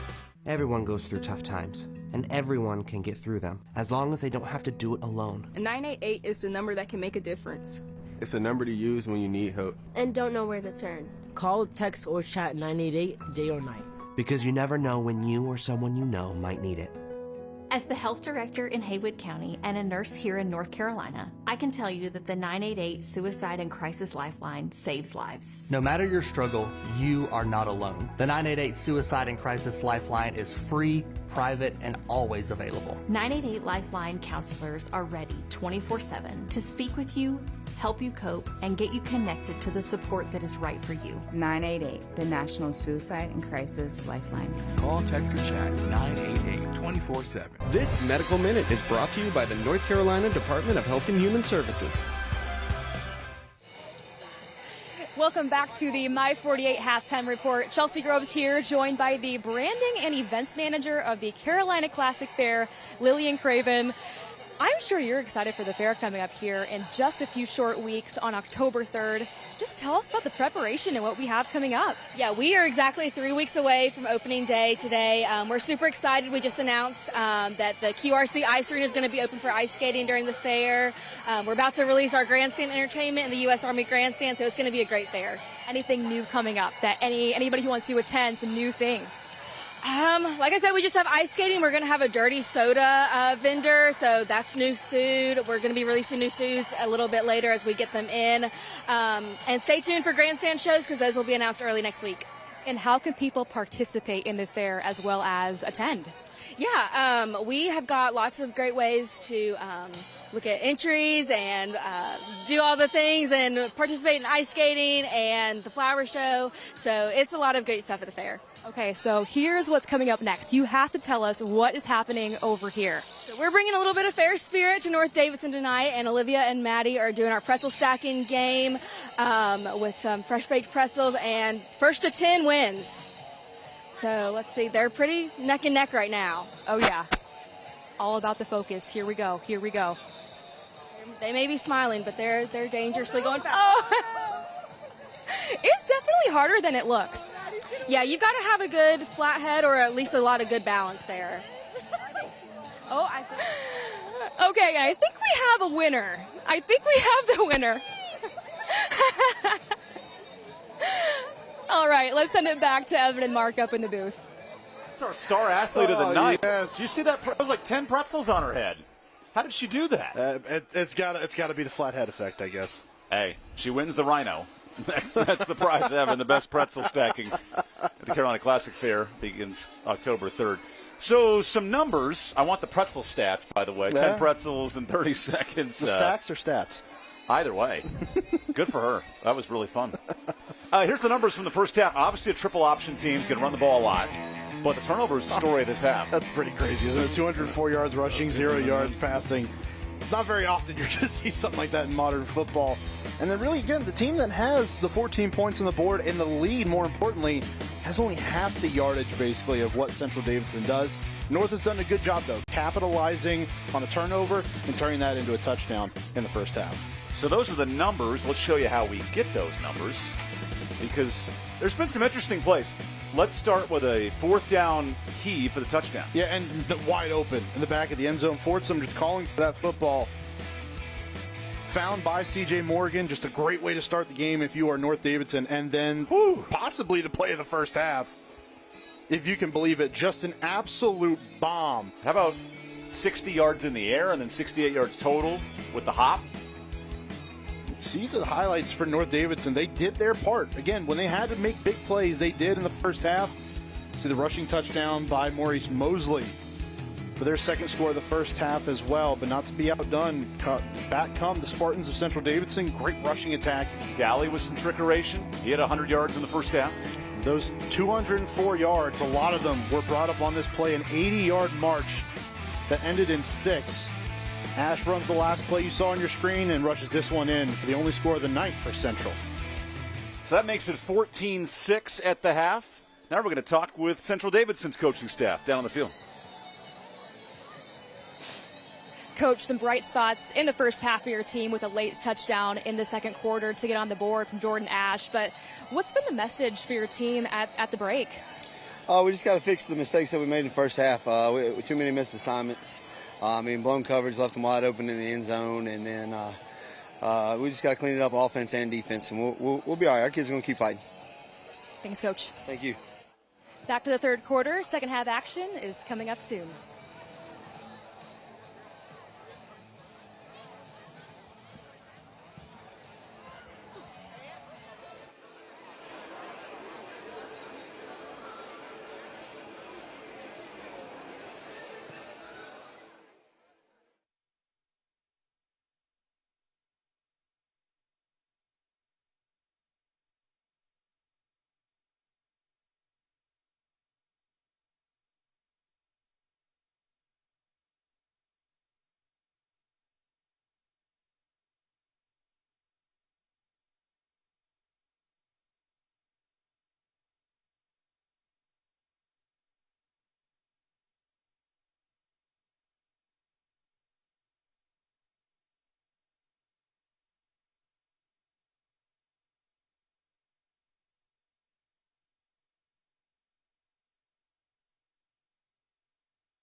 Welcome back to the Carolina Classic Fair Friday Night Rivals Game of the Week.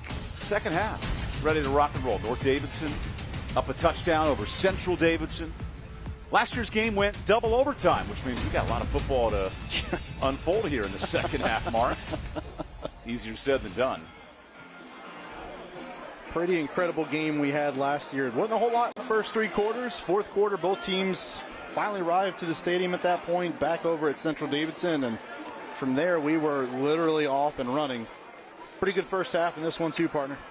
We got a young girl there explaining her notebook to her buddies, and while she does, coming up in the fourth quarter, stay tuned to find out who's tonight's Carolina Classic Fair player of the game.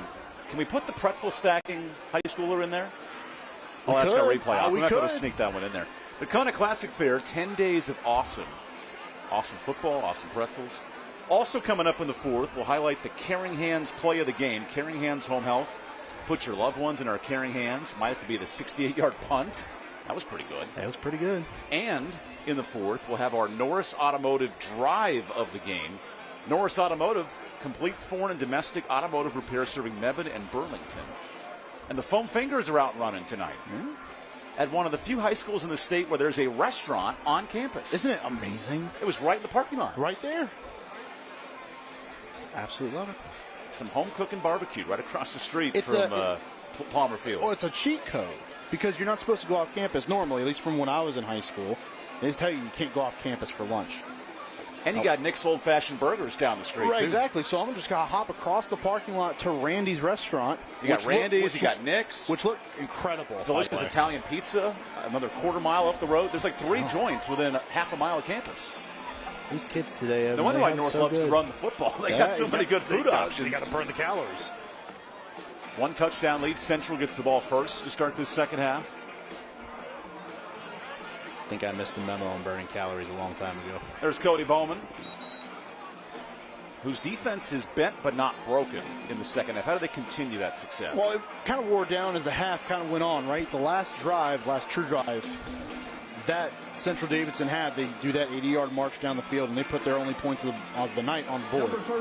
So it's about bouncing back from that. What did you do on the other couple of drives? It's getting pressure, owning the line of scrimmage, and getting back there and not allowing that offensive line to get the push that they are used to getting. If you can negate their effect on the game, you help yourself a ton to getting to those backs in a timely manner. Dunn for the kickoff. Alonzo Adderton back to receive. And Central has dominated time of possession, yardage. Can they turn it into points?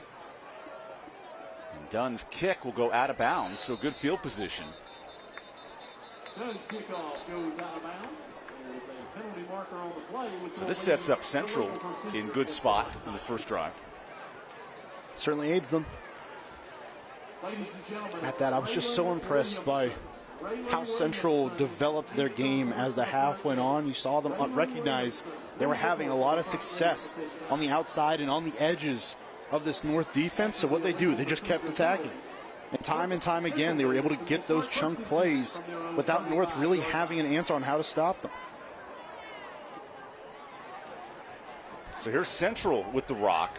Ian Cash, a perfect 0-for-0 passing. Who needs it when you're running the football like this? 200-plus yards on the ground in week 4 of the high school season. Ash has been a big ticket.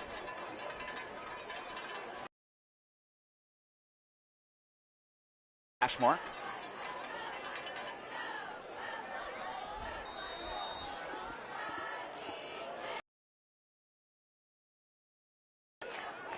Guess the ball went out of bounds along that sideline, so you move it over there.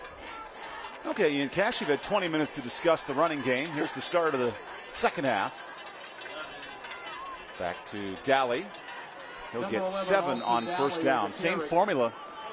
Nice run. Good solid pickup. First down, first play of the second half, and you get a nice chunky yards. Again, now you set yourself up for second and third, and very manageable. So Daly has 100. Ash has 100. This running game's been persistent.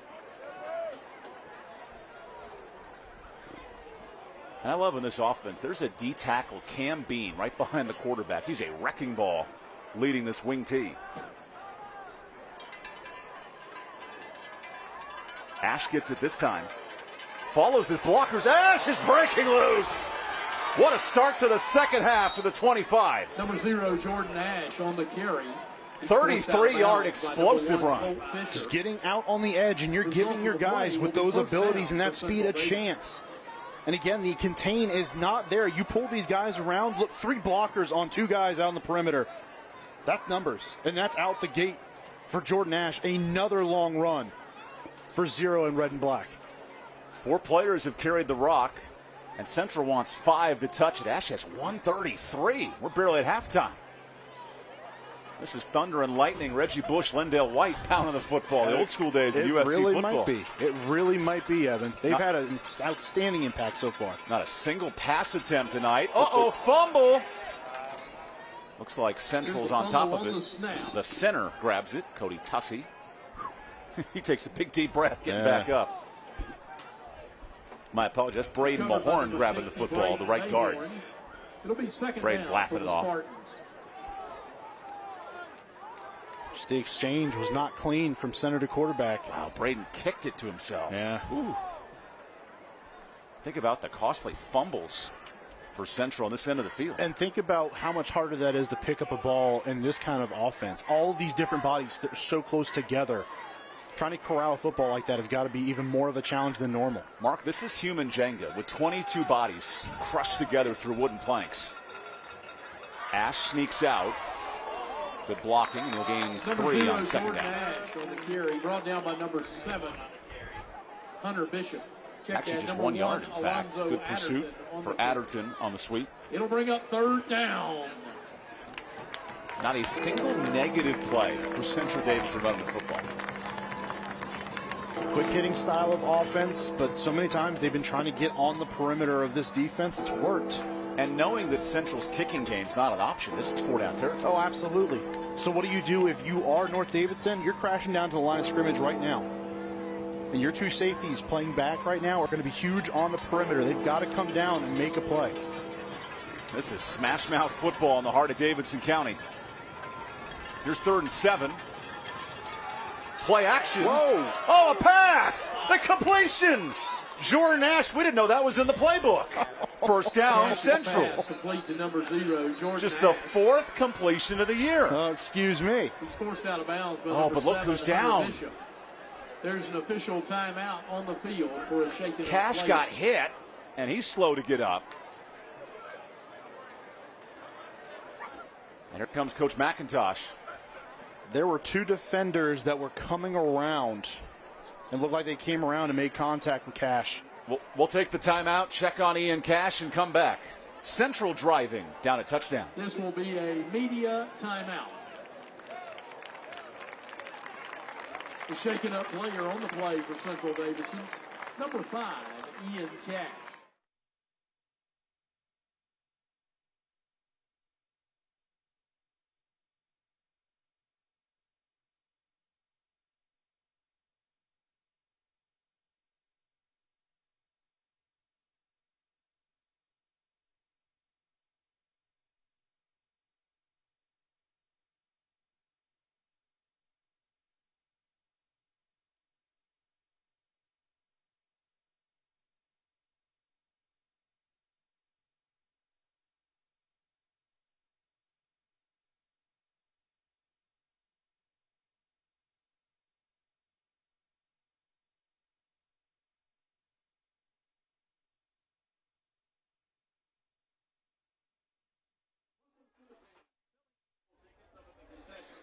Three minutes gone by in this third quarter. Ian Cash is back on his feet. I guess you take the life out of you throwing your 4th pass of the year. He got hit hard. And now after a quick timeout, Cash will take the play off. Here's Austin Daly, the tight end, will now play quarterback in this double wing tee. Hello? And he tosses to Adderton. It works just the same. The pile pushes inside the 10 in the red zone. Here, the Cook Reynolds red zone. When they're just running at full capacity and they're runing with maximum efficiency, it really does beg the question, how do you stop an offense like this when they're so quick hitting? Offensive line did a great job there. You just seal and you break down the defense, push them back off the left side of that offensive line again. It allows Adderton to get that good running room. And here comes Ian Cash back from the injury. 5 trips into North Territory, just 6 points.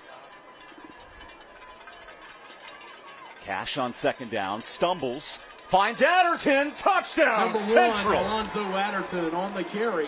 Non-stop running, 260-plus yards. It finally leads to a big 60-yard drive. And somehow we had passing yards on that drive, converting on 3rd down on a critical play in that drive.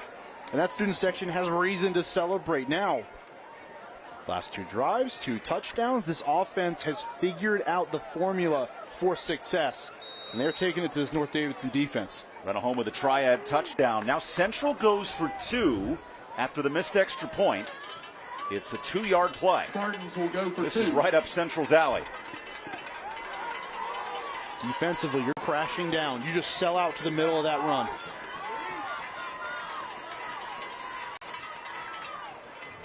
Cash, handoff, Daly, pushing. I don't know. No, he's short. Huge stop from North's defense. But Central thinks they're in. No good. There's no challenges in high school football. We'll take a look. 42, Lance Lauder. Number 4, touchdown first. Adderton able to go inside again. The good pushing along the offensive line. They create a seal in an alley and get it straight up the gut. And Daly with the big frame cannot get in. That's still a 2-point game here in Welcome.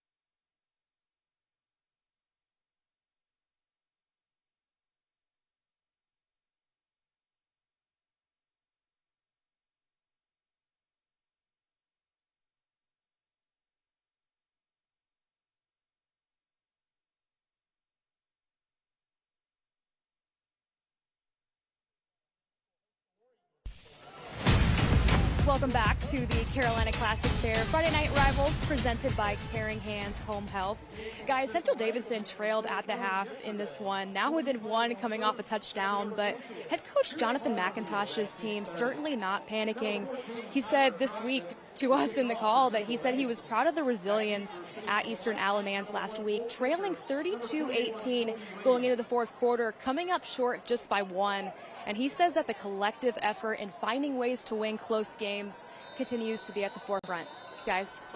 Another second half comeback here for Central, and that drive impressive, 65 yards on the ground. And a pass. But keep in mind, a pass, oh no. Another kick out of bounds. Both teams giving up good field position. That's Trogdon booting it out of bounds. Had two really nice special teams plays. The 68-yard punt in the first quarter and then the long return that helped set up Central for a potential point opportunity at the end of the first half. But outside of that, special teams have not been very special here this evening. It'll be 1st and 10 for the Black Knights. So North, who's only had the ball for 25 plays, watching Central pound the football, finally gets to work with it here. My question is, how do you respond? A lot of time off the field with these long drives of Central Davidson. That one not nearly as long as what we saw at the end of the first half. Just 9 minutes of first half possession. But you might be cold. How do you respond? How do you get warmed back up and into the game? C.J. Morgan elects to keep. Click pursuit. Big hit at the 37. Laying the wood from the safety position. Alan Hedrick. You can see there's some indecision within C.J. Morgan's head right now because he's thinking, okay, where do I cut it upfield? And for him, it's got to be right here. I mean, you're putting your foot in the turf and getting upfield and just getting some yards. Instead of trying to get that big play, just get yards and give yourself a real good chance to open up the playbook on second down. The referees are evaluating Hedrick for possible concussion. They're asking him to come out for a play. So Allen will come out. And Austin Daly will enter. Was an official timeout there. This is where the two-way strength, since the offense has played so much, the defense well rested for Central. Well, 100%. Now the only part of that is how many of the guys offensively will be on this unit. You'd think that a lot of them are going to get some good rest. However, safety spot towards the top of your screen, you see Daly up there patrolling the back end already. 2nd and 8 off the short run. Quick toss. Finds Fargnoli. And only a yard or two. Nice pursuit in the secondary. Yeah, it was. Pass was a little off schedule for Morgan out to the outside. Fargnoli has to find a way to get some yards in open space with defenders bearing down on him. Give him some credit. Made enough moves to get some separation and get some yards. That's Braden Mayhorn down after the tackle. They check on his leg. A good discussion with John McIntosh this week. His teams in the past, he noted, had fallen behind in half and not been able to make comebacks. Last 3 weeks, late comeback wins, or at least losing by one, and they've showed resilient here in 25. But a big part of that, I think, is what the defense is able to do and get stops. Because it doesn't take much to understand. This is an offense not built to come back, especially when you go into second half situations in football games. They're just not an offense that is built to come back from those sorts of deficits. So you have to give it up for your defense, but when their offense has been out there in those crunch moments when they've had to make a play, they've done exactly that. After the injury timeout, 3rd and 7 for North, who's gone 3 straight drives without a score. Morgan against a 4-man rush. Slings it deep. That's tipped. Kason Curry, the safety, almost had a pick. Got to wonder about maybe getting a little bit of air underneath that football and see if you can have your guy run underneath it. Number 13. Wilkie was there. He had his guy beat. If you get a little more air underneath that football, Wilkie might be off and running. You got to get a rainbow down the field. Doesn't necessarily have to be a missile on a straight line rope. As long as there's Skittles at the end of that rainbow, you're doing things right. You're going to conjure Marshawn Lynch. Be careful.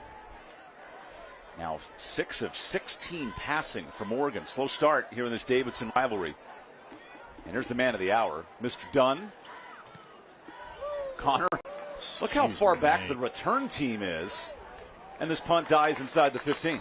A coffin corner. I was thinking, we got coffin corners in high school now? And we do with Connor Dunn. Good night. Who could be a third-generation college kicker/punter in a few years. Connor is he's a senior, in fact, this year. You see it right there. Certainly, scouts will look at every single position, and punter is included in that. And Mr. Dunn, have yourself a night. Dunn's older brother, Chris, the Lou Garza Award winner of 2022. It's pretty incredible. Could be the third Dunn in the family to kick in college. Maybe the second to get my brother that kicked award. In college at USC. Okay. I didn't translate to me, but thankfully for the Dunn family. I'll let you know right now, I cannot kick a football to save my life. Well, that's why it's 14-12 here in the third quarter. 2 missed extra point attempts. Cash flips to his tailback. Nice run for 5 yards on first down. And all of a sudden, this offensive line, Mark, how have they moved the chains so well? Moving the football on the ground. It sounds so simple, but when the defense knows every single week that that's what you're doing, it becomes more difficult. You have to find different wrinkles. Tonight, it's been the edge rushing, those off-tackle runs, getting behind your guys, getting those yards, getting upfield, and turning in those 3 or 4 yard runs, and they become 5, 6, 7, and 8 as Central the game goes is on. Following the leadership of Lindsey Moats, former JV offensive lineman, right tackle, and Coach McIntosh said he's the heartbeat of this offense. We're running the ball right all night. This time they go left with Moats pulling. Daly follows Moats, and he drags for a first down, gain of 6. But even when they've run to the left, to your point, Evan, he's pulling around to that side. And that's what you want. You want your best linemen getting out in front and running and getting on to the next level and getting those backers picked up. We have an injury timeout. That's Lincoln Davis down, one of the junior defensive linemen. It's had a pretty big night. Had the tip on the mixed extra point after the first Central touchdown. Black Knight defense had not surrendered a point in 6 quarters coming in. Now, Central's had turnovers, but what's impressed you about how Central's moving the football? Just the willingness to not go away from what's working. I think sometimes as a play caller, you go into a situation, you find something that works, and then for whatever reason, you just kind of go away from it. You certainly think, oh, you have to have a balanced attack offensively. You really don't.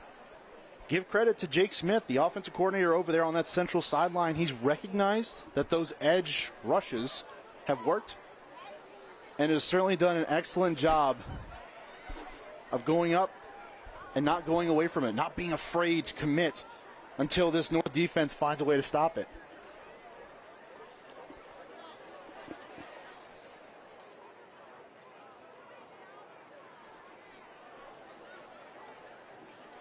So a chance to keep an eye on the defensive tackle, Lincoln Davis. This is North Davidson's best start since the 96 state title team. Yeah. But, Mark, their defense is tested here in this third quarter. They're tested and seem to be wearing down just a little bit. And this is where the offense now needs to pick up part of that slack. They need to get back into their zone. And that's running the football, working off of that, and taking some shots down the field when the defense sucks up to stop the run. Back in the hands of this creative double wing T offense. How about 8 yards at carry for this ground and pound attack? Back in Ian Cash's hands. Here comes a blitz.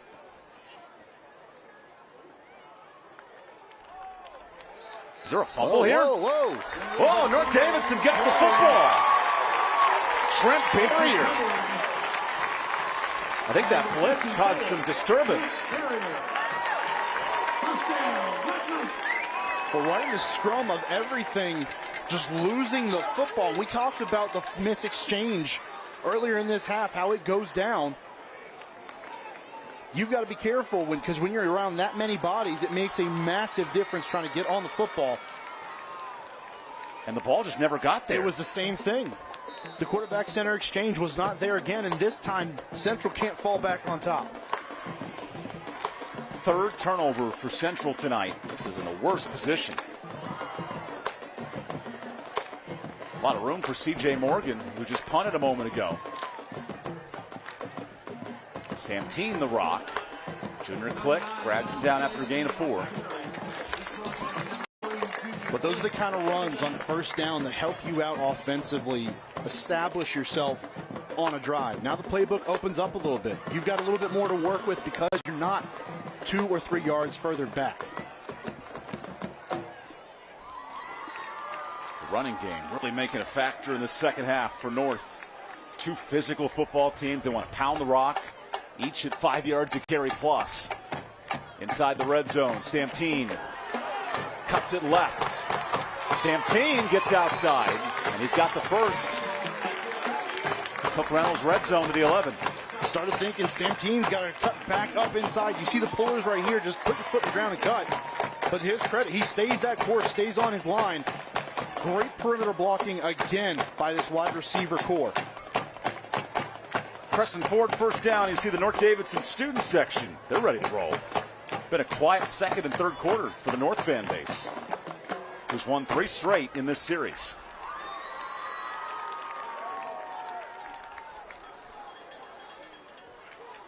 Morgan sends Fargnoli in motion. Stamptine on the pole. Follows his blockers. And he's short, but a flag down. This might be coming back.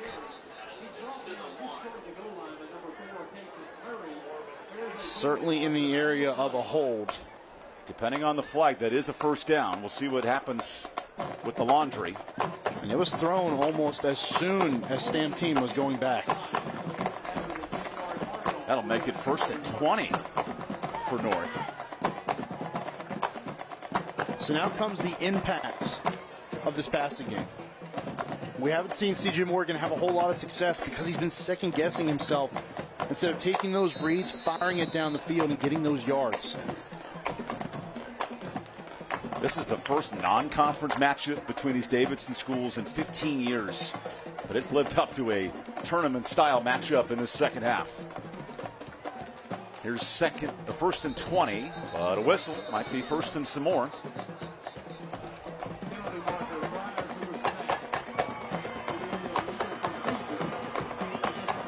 Third penalty for North on this drive. And they're letting it compound right now. Certainly not what you want to be doing, of course. But when you're so close to the end zone, now you're backing up and you're looking at a first down and 25. And to pick up a first down is at the doorstep of the goal line. You get the turnover, your defense does its job. You cannot have self-inflicted wounds that push you back further and further.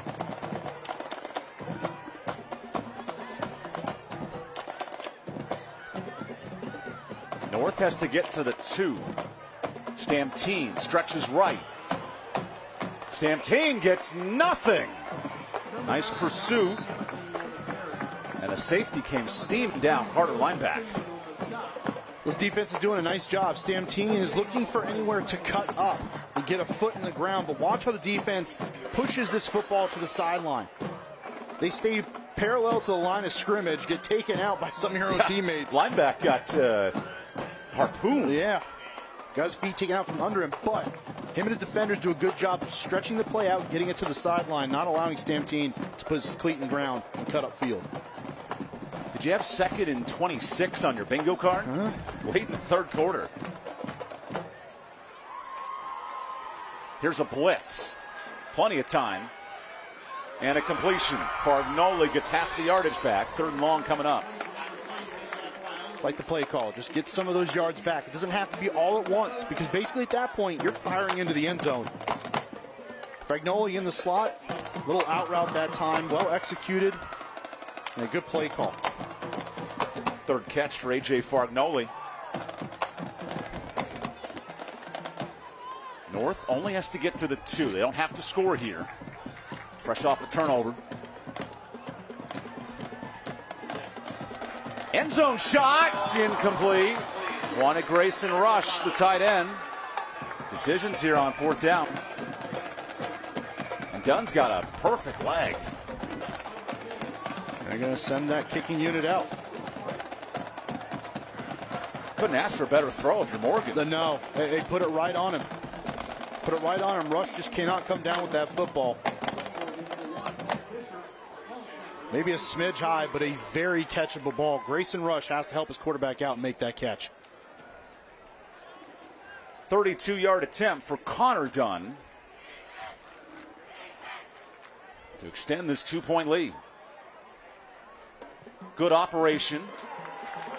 Perfect kick. And a 5-point lead. A 6-play drive, but it's effective enough to extend the lead. Of course, you want to get a touchdown there. Your defense gets the ball turned over in enemy territory. You want to get 6 there, but those mistakes, you don't let them completely defeat you. You get the yards back and put yourself at least in position to get 3 on that drive. Fans, get out your 50-50 tickets. Cheerleaders got it going tonight. Foam fingers, skirted shirts. That was a sneaky big drive for North, just to even get any points on the board, because the way this game had gone, they give up the 2 straight or 12 straight points in this football game. I feel like it was starting to get away from them. They get the turnover and they get some more points on the board.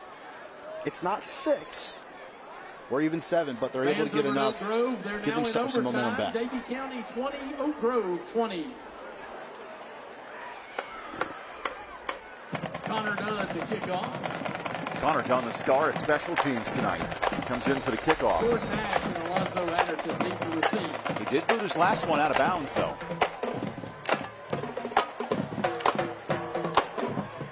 Returnable for Adderton. Adderton needs some blocking here. And he's going down inside the 15. Long drive to work with for Central. Just as the last drive was a big drive for the North offense, this is a massive drive for this North Davidson defense. You get the turnover, you come back on the field. Now can you limit this offense like you did for the early parts of this football game? Getting penetration and changing the line of scrimmage.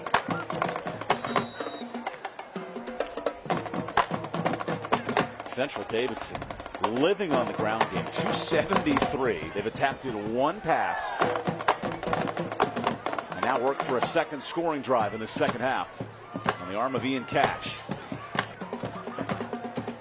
Cash goes to Austin Daly. Daly, nice forward for 5 more yards. How important is the first down run in a double wing T offense? Oh, it's so huge, because if you can limit that play, it backs them up, and it limits their ability on second and third down if they can't get yards there. The further back you put them, the more you limit this offense, the better off you are. If you have this offense looking at a 3rd and 8, 3rd and 7, even a 3rd and 6, you're doing yourself wonders defensively. Central Davidson, 8 yards a carry on first down. They're setting the tone early in drives. And this running game on 2nd and 5. Here's Adderton. Nice hole out past the 25. Another first down. Evan, I'm telling you, the way that they have utilized those blockers out on the perimeter tonight, once they found that weakness along this Black Knights defense, they have exploited it time and time again. Stay tuned later in the game for our school bus stop of the game. The law in every state requires drivers to always stop for a school bus when the stop arm is out and the red lights are flashing. That goes without saying. North Davidson's defense, though, struggling to stop this ground and pound attack. Where did the penetration go? Those first couple of drives, it is such a great job of getting through the line of scrimmage. Inside of 2 minutes in the 3rd. There's a stop on first down, no gain. A rare 0 or negative play. Just knifing through. And sometimes that's what it takes. You've got to be quicker to the ball than what this offense is. It's a tall task, but if you can get between those offensive linemen and get back there, you get your hands on the ball carrier pretty quickly because of how close they are to the line of scrimmage. A lot asked of Ian Cash this summer. He stepped up. He's grown up with Austin Daly, hurt last year with a hamstring injury. Emerges as the quarterback. And he orchestrates a complicated double wing T offense. Things you just don't see anymore in 2025. Daly gets the rock, follows Cash. He gets 4 yards back to the 30.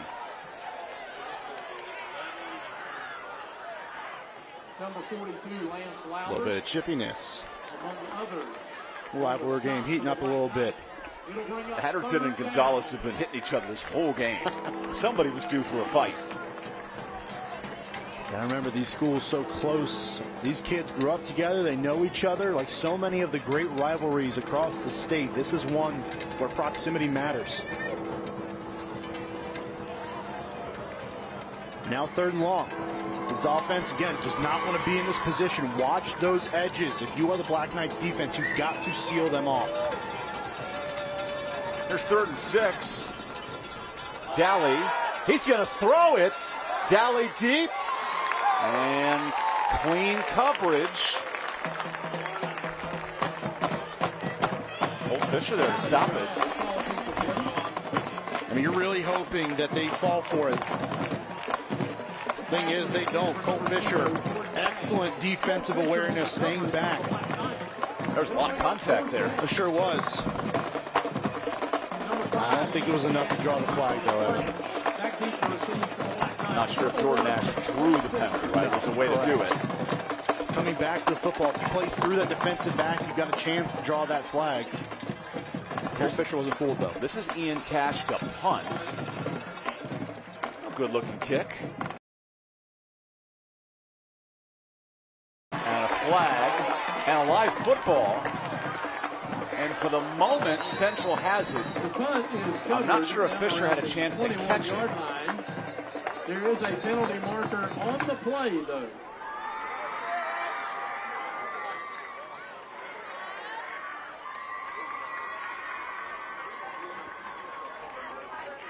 I'd probably like him to agree with you there, Evan. But conversation taking place. Carlos Torian cleaning things up. Flag was thrown right where that punt would have been caught.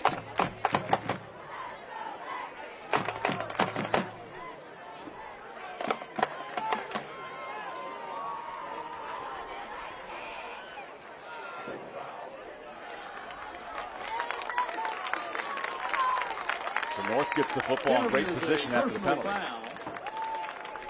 Got away with one there, but as a punt returner, Fisher's got to attack this football. I mean, you're going up there with conviction, but very easy call for this officiating crew. Casey Curry was a step or two early that time. Now the ball goes to the 50. Another special teams mistake for Jonathan McIntosh's club, who lost this game last year in overtime on special teams. And what a golden opportunity here. If you are North Davidson, ball right at midfield, opportunity to put this one even further away. Don't mind the whistle. The play starts in a gain of 1. That'll send us to the 4th quarter here in Welcome, North Carolina. When we come back, a battle for Davidson County, North versus Central. 1-score game here on our Carolina Classic Fair Friday Night Rivals game of the week. We got the 4th quarter next.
busy day of college football here on ABC. Wisconsin, Alabama.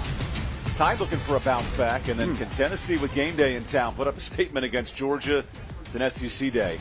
All Saturday on ABC. And, of course, Monday Night Football right around the corner. Baker Mayfield.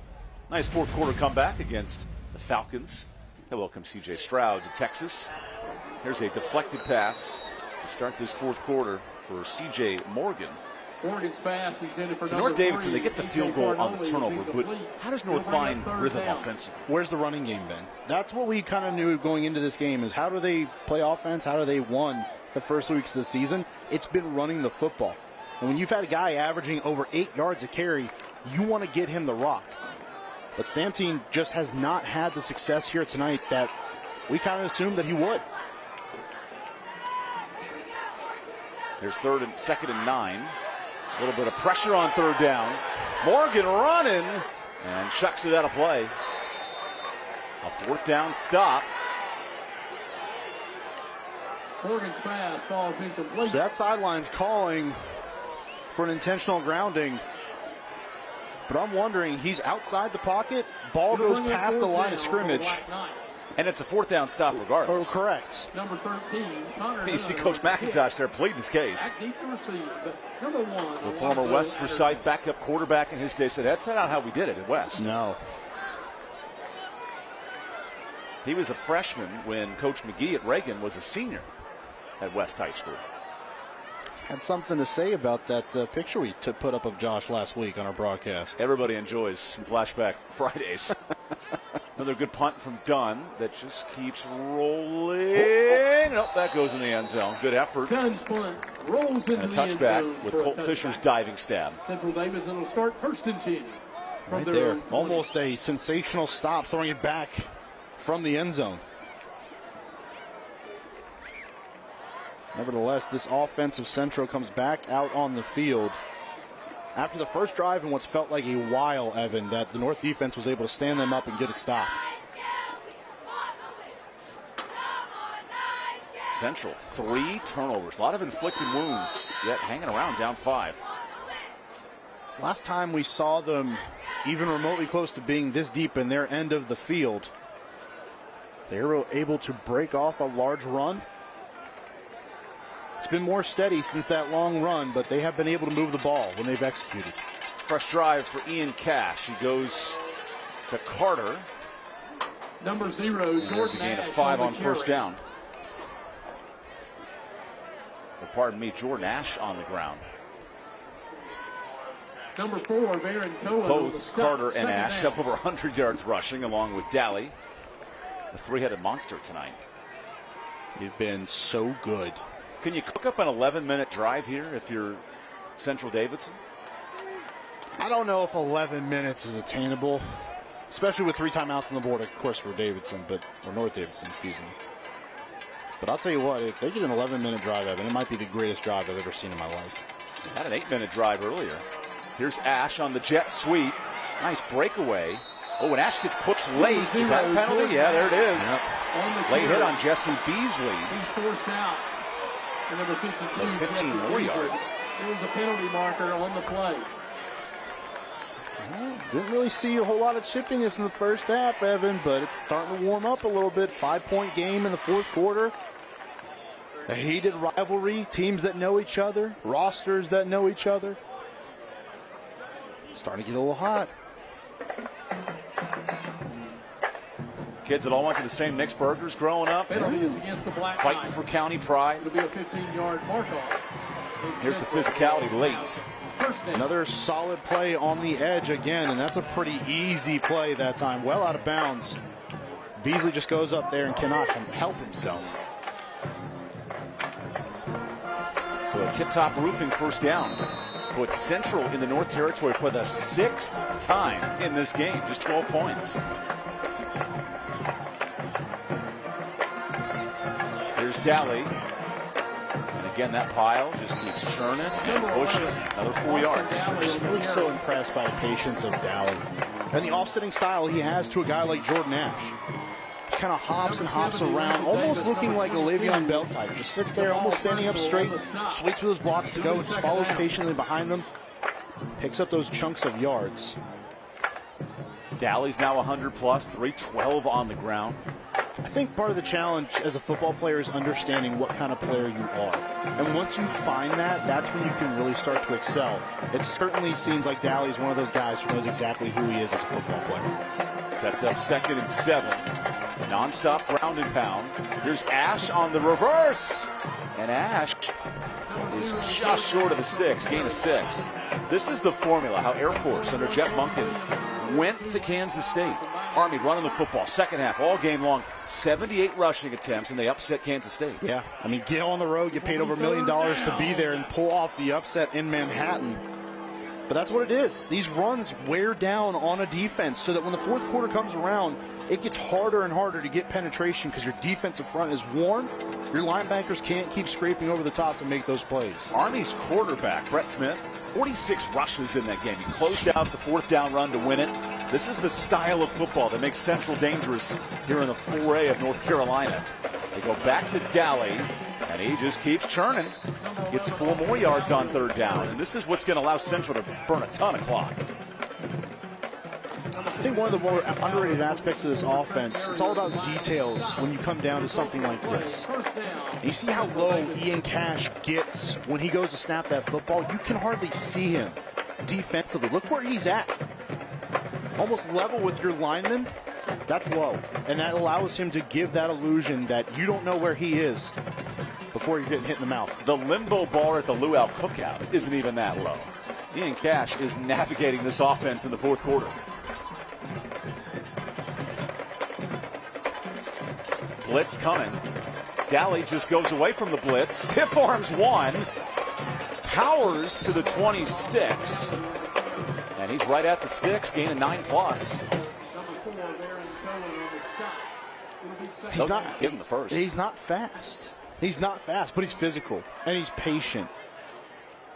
Check down will be good enough for a first down. Almost has like a frame, like the way he's running, like a Derrick Henry almost. Just pushing defenders off of him, keeping them at bay. You know Derrick Henry had more rushing yards in high school than he did in 12 years in the NFL in a 4-year career down in rural Alabama. Derrick Henry high school highlights are the same as Tavon Austin college highlights. Incredible athlete. Here's a toss to Ash. And for more on the leadership of this Central Davidson team, here's Chelsea. Guys talked about all night for Central Davidson. Ian Cash, Aiden Carter, Austin Dalley. When we caught up with Coach McIntosh this week, he just couldn't talk enough about how they just keep their teammates on track and how reliable they've been for this Spartan coaching staff. And he's just so proud of how they commit to being leaders each and every day. And you've seen so many moments of that tonight here in a tight game. That energy, that leadership is feeling a comeback here in the 4th. We're going to step aside for an injury timeout. 5-point game, Central mounting a comeback. We have plenty more from Welcome, when we welcome you back. Into a media timeout. Here's a final from across the tracks in overtime. Davie County 27, Oak Grove.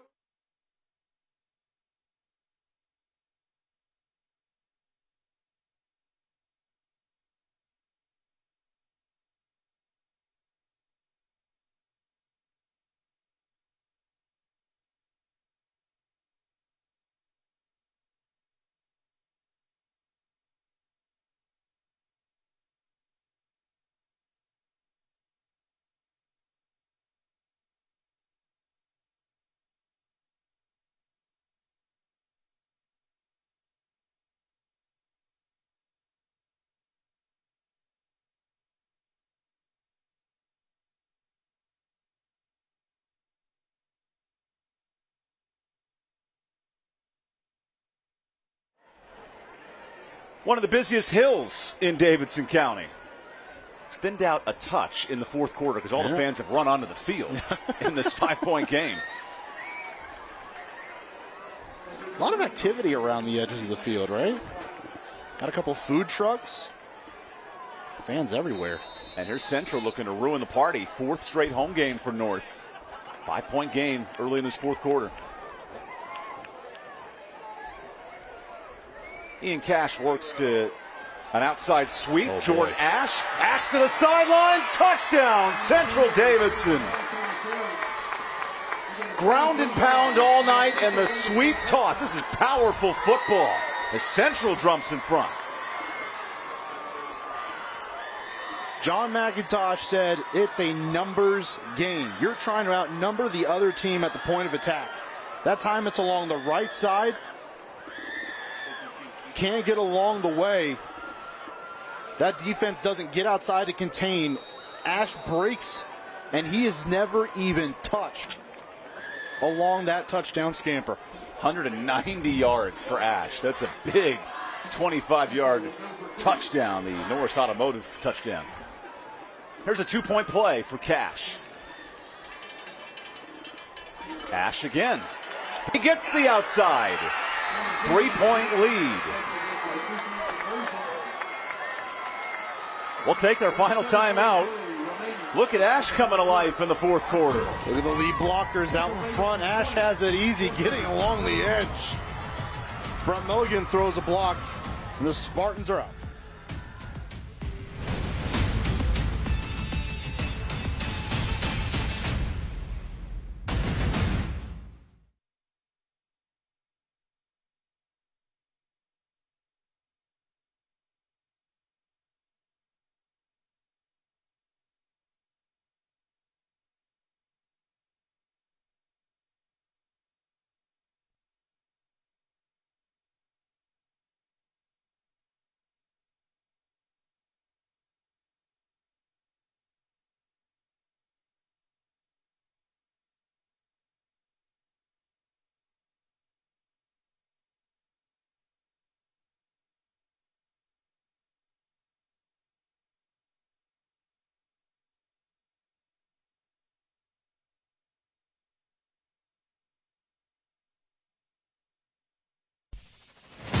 Welcome back to North Davidson High School. Central Davidson regains the lead midway through this fourth quarter. An impressive scoring drive. 8 plays, 80 yards.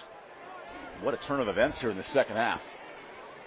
Just the heart of a team that wants it bad. After last year's debacle in double overtime, Central Davidson has come to play here in the second half.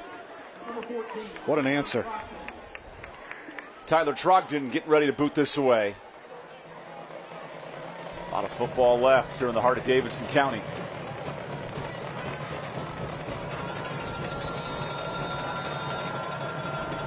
Last year, Ethan Pickle led a 10-play drive and a tying 2-point play to force overtime. Returnable for Williams.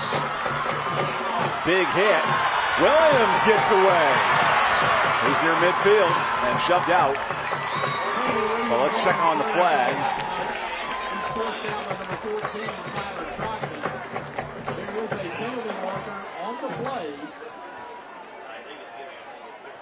This might be coming back. Yeah, and there was an injured player down for Central. It looked like there was a second flag thrown as well.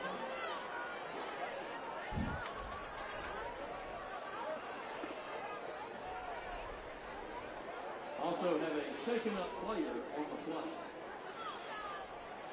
They check on the injury. And with the penalty, this might back up North way inside their red zone. Happened pretty early on that kickoff. Saw a couple bodies fly around. That's Brett Milligan getting up slowly, the starting D tackle. Number 52, Brett Milligan, is the shaken-up player. We have a sideline warning against the Black Knights. Then we have a personal foul. A blindside block. That'll back up the return. And the warning's just one. A second warning leads to a penalty for the sideline situation. Well, Jesse Beasley was the one that they were talking to back there. Wow, so this moves it back to the 10-yard line. Sure does. Now, North has one of the best kickers in the state in Connor Dunn, so that's part of the option. But you've got to get there. And you are a long way before that becomes even a consideration in your game plan on this drive. Unless you're Cam Little of the Jaguars hitting, what, a 68-yarder in the preseason? 70. 70-yarder, yeah. 70-yarder. Yikes. I got to tell you, Evan, Seen some impressive stuff tonight. I don't think there's a 70-yard kicker here. I thought Janikowski was going to go down on the perils of history for his great kicks as a lefty. Remember Lane Kiffin had him try a 75-yard attempt before halftime one year? And how'd that go? He shanked it. Pretty terrible, yeah. That's why Lane Kiffin's now at Ole Miss. Neat documentary on him with ESPN Marty McGee talking to him last week on game day. So after the penalty from their own 10-yard line, North Davidson and C.J. Morgan go to work. Feed Stamtine. That's a great run on first down. Gets almost all 10. They'll give him 9 officially. That's got to be the most room we've seen Dominic Stamtine have in a long time. Really since the first half. Just gets upfield. Great blocking out in front. Misread by the defense.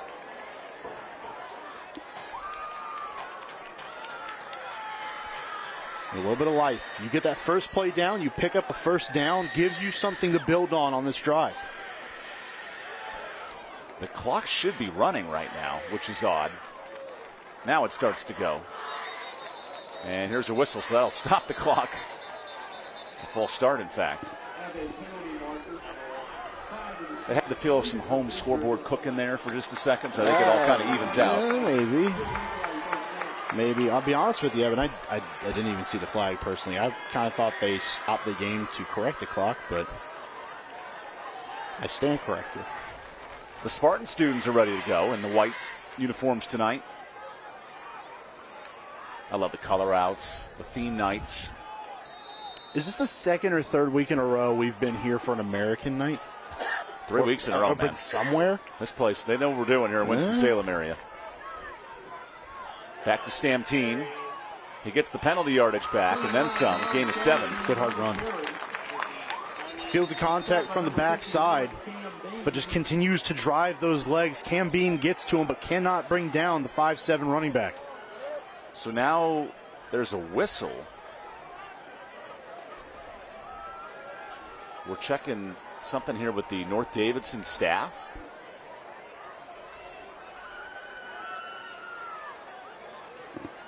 Cody Bowman having a discussion with our lead referee, Carlos Torian.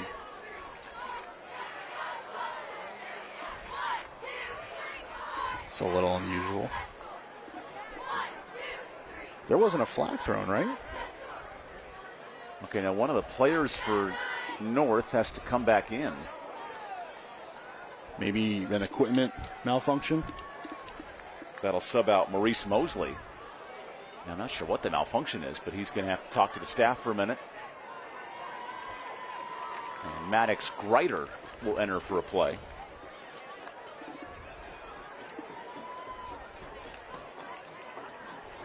Okay. Log that in the book of things I didn't expect to see tonight. 2nd and 8 after the penalty.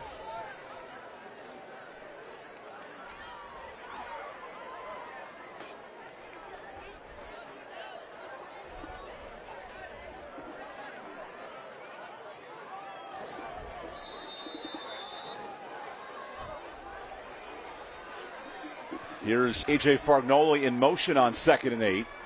Back to Stamtine. Cuts it up the field.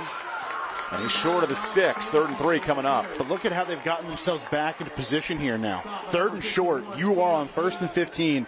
2 successful runs. Give the big guys up front a lot of credit going down the field, holding their blocks, and giving Stamtine and these receivers an ability to get on the edge and make plays. So that right guard who was wearing 11, he had to switch jerseys. Now he's wearing 58.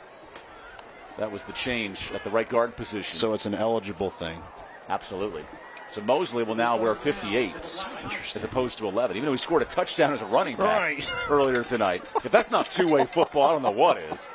Hey, Maurice, can you put on 58 for us? Pound the rock on 3rd and about 4. Hold up along the defensive line, too. Come on now.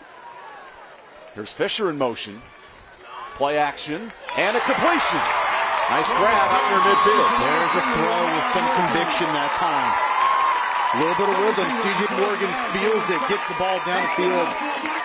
Ahmad Wilkin, beneficiary of it. Slant and go. That's what you want to see. A confident throw down the field. Just 3 receptions coming in for Wilkie. He's got 3 more tonight on the Tip Top Roofing first down. That's what you want to see out of your quarterback, that 4th start of the year. More pre-snap motion.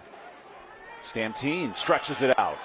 He breaks the tackle and gets back to the line of scrimmage. Nice running from the junior tailback, who at 5'7", 150, soaking wet. Makes a lot of hard runs. He does, and breaks a whole lot of tackles at that. You really think some of these defensive linemen who easily have a size advantage on him are going to bring him to the ground? They've done a really terrific job. This offensive line of allowing Stamtine to get those yards, especially on this drive, but also Stamtine himself staving off those tackles and getting upfield. Inside of 5 minutes, Cody Bowman's club pushing down 3. Stamtine slips away. He's right at the sticks. They'll roll him short. 3rd down coming up. He's coming alive, Evan. This drive, they have featured him. They are putting this on their offensive line, saying, go get us points on this board in a late game situation. It'll be 3rd down and short for the Black Knights. It's been 9 and the 5 up front, driving down the field. 12 North Davidson alums on this coaching staff. They're leaning on this next generation of players on a critical 4-minute drill. Under center, Morgan is right at the stick. Certainly looks like he's got the yardage. He's stopped by number 3, Junior Click. That's good enough for a Black Knight. 1st down, North Davidson.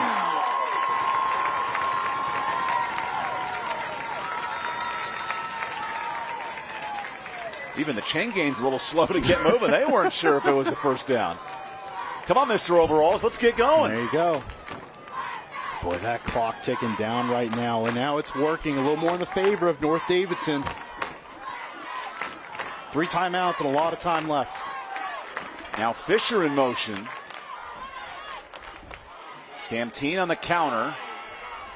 He's patient enough to get 5 yards before Cam Bean tackles him. Really nice pursuit that time by Beam. Just broke down, gets into the backfield immediately, and just stays with the play. Stamtine goes around the outside, but Beam just follows him the whole way to the left side of the field and makes that play. Remember, Cam Bean is the D tackle. He's the fullback, and he's the captain of the tennis team. This guy does everything at Central Davis. There's your multi-sport athlete yet again. He's no Alcaraz or Sinner, but he's got some skills. They've won the last 8 Grand Slams, the 2 of them. I promise you that they're all better at tennis than I am. Here's 2nd and 5. A sweep to Fisher. Cuts it back in. Oh, and he's spun down. Good pursuit. Mason Sharp on the stop. No gain. He got whipped around almost like the propeller on a helicopter. Just in the middle of that defense. Nowhere to go. Looked like he had something initially to cut back, but really give a lot of credit. Central Davidson tightening down. Mason Sharp making a play. Now with this clock, this is do or die. You're out of field goal range if you're North here. No man's land. Where do you put the football? 3rd and 4. Morgan throws it. Tipped. Incomplete. Nice coverage.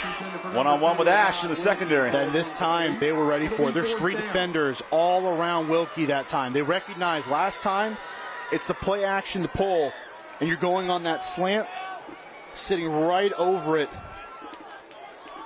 That is blanket coverage, and that's a dangerous throw. Look how close Alan Hedrick was to that pick, yes, too. You don't want to burn this timeout either if you're North. Got to draw a perfect play. I got to be honest with you, Evan. That time, I'm running the football. Oh, and North's got to use a timeout. Cody Bowman talking over this 4th down. While we have a moment, let's discuss tonight's Norris Automotive drive of the game. Norris Automotive, family owned and operated in Mebane since 1963, and Central Davidson, they've taken the distance. Well, imagine it's the last drive that they have. They go ahead with this one. Just a heavy dose of 0 and 11. That's Daly, and that's Ash along the outside as they have done all night long, exposing the perimeter. And it's Ash delivering that blow along the edge untouched. As this line blocks, they get down the field, and they deliver a perfect opportunity. And the 2-point play, which makes it a 3-point difference. Massive. That's huge late for Ash, the man who just broke up the 3rd down pass. Okay, now with 2 timeouts, the game gets real tight if you miss this if you're North. It gets real tight. But at 2:07, you're thinking, okay, we take the timeout, we discuss it, we go over everything, make sure where we need to be.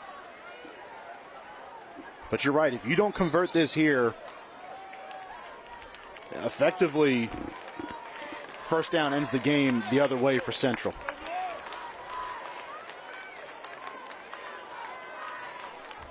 You got to think defensively, C.J. Morgan's going to be the one with the football in his hands. North Davidson, game on the line.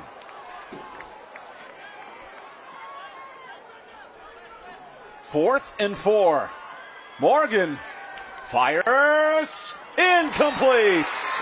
1 at Fargnoli. 4th down stop. Number 1, Cole Fisher.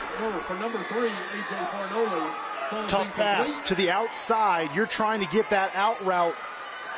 Fargnoli's there. And that is going to be our school bus stop of the game.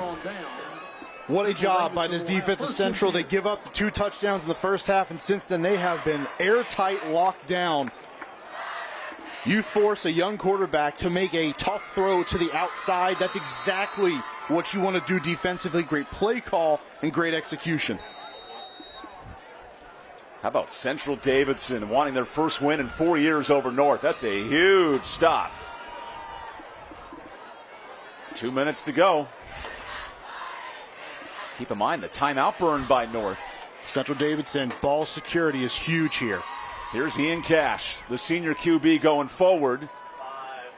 His first rush of the night gets 3.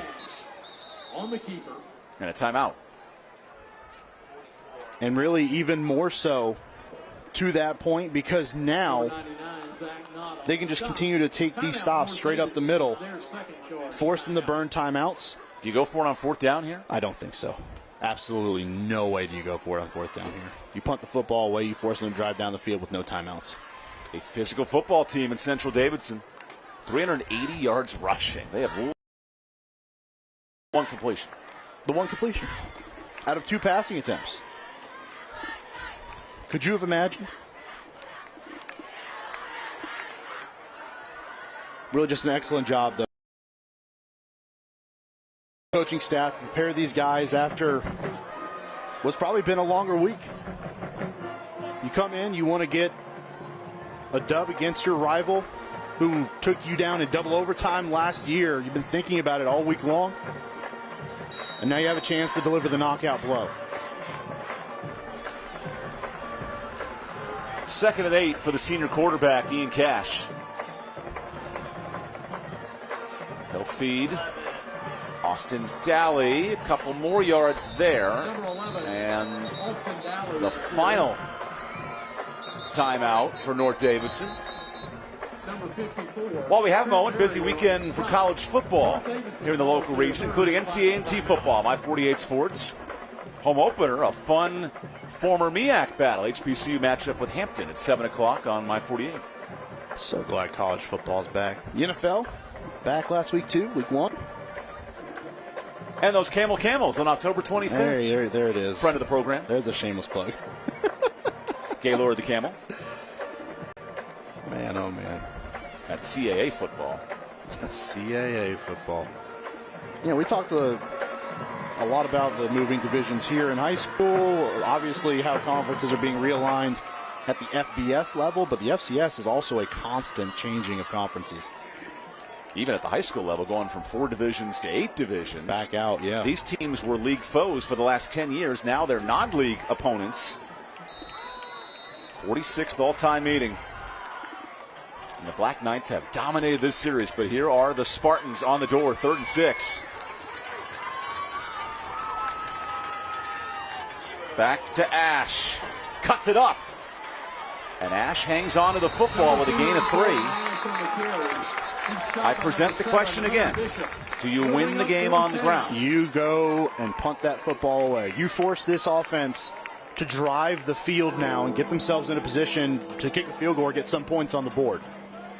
You got to feel confident. If you are Central, North has not done enough throwing the football tonight, especially as the game has gone on, to present enough of a threat there. Central will work every second of the play clock. There's 15 there. 4 drives, 3 scores in the second half for the Spartans.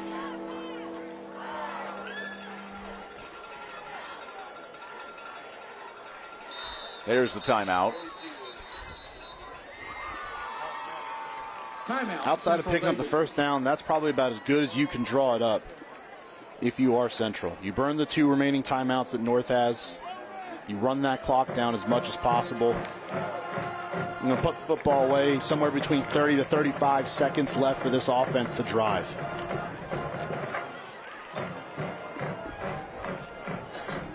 And the only time that clock is going to stop going forward is if they pick up a first down and move the chains, or if they get out of bounds, of course. 42 seconds.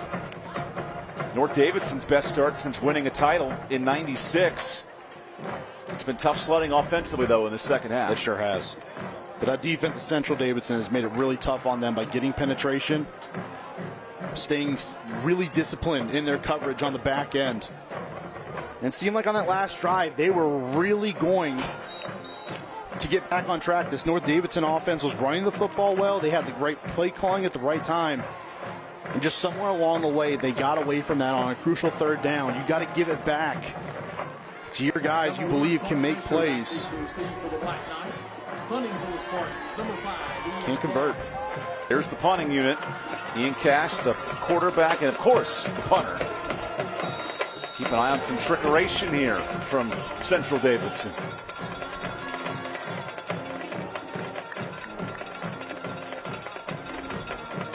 Cash sends it away. Good boot.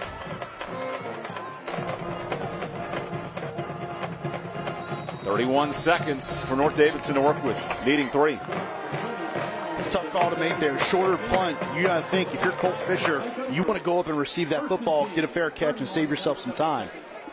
But there's a lot of traffic around him, so he probably makes the right play there, staying out of harm's way and not giving up the ball and effectively the game.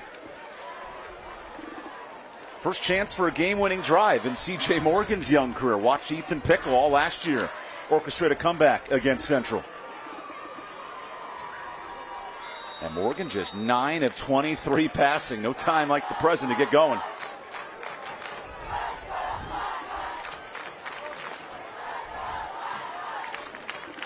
Morgan on first down. Facing a good rush. Morgan goes short and bounces incomplete. That's 7 seconds right there. Too much time. Too much time running off the clock that time. I know you want to scramble and continue to try to make a play, but you got to make your decisions faster that time. Got to uncork one at some point and get it down the field. A lot on the shoulders of this first-year varsity quarterback. It was 14-0 early, but Central's made a furious comeback on the ground. Stayed the course, followed and trusted what their offense is, what their coaching staff preached. Now one more stop. 24 seconds left. Morgan steps up. Morgan heaves a prayer. Thargnoli draws the flag. Pass interference. Play took about 10 seconds off the clock, though. That's the problem. But give Thargnoli a lot of credit. Tries to come back to the football. We talked about earlier in the game selling one. He does.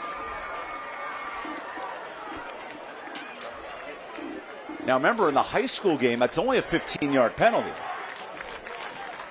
Penalty is defensive pass interference against the Spartans after the 15-yard mark-off. Yep. It'll be first down for the Black Knights. It's a good call. Okay, given the time mark, if you're Central, do you just pull the guys down the next 2 plays? I probably would. Because all you're doing is giving 30 yards and the clock runs out. Here's the problem with that, right? You're going to give up. You can't give up so much ground that you're giving up then an untimed down. So you have to be cognizant of where the clock is before you make that play.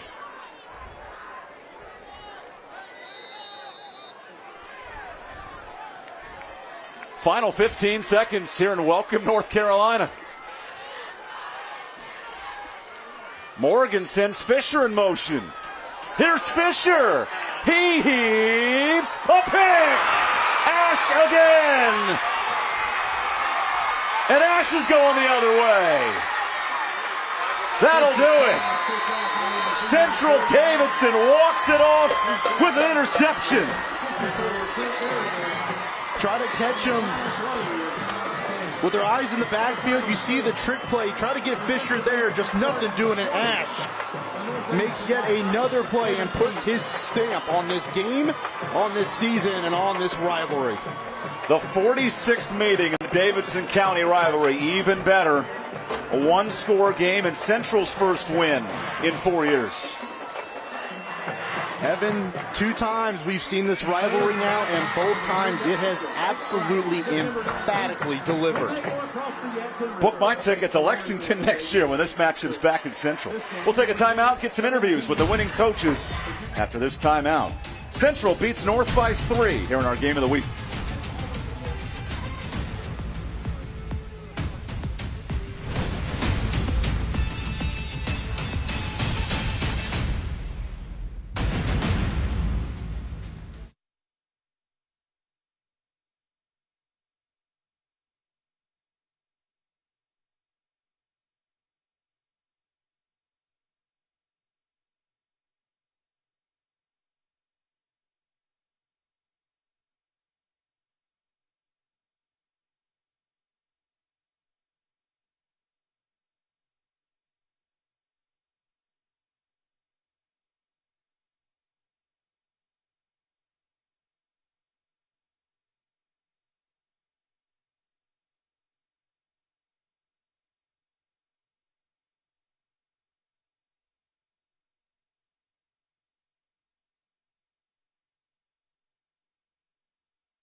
We are back with the trophy winners of the Friday Night Rivals game this week. And, Coach, there is nothing sweeter than having a rivalry game won on the away field. Coach, can you just talk about the resilience of your team? Because you talked about winning close games. Those details and coming out on top has been huge.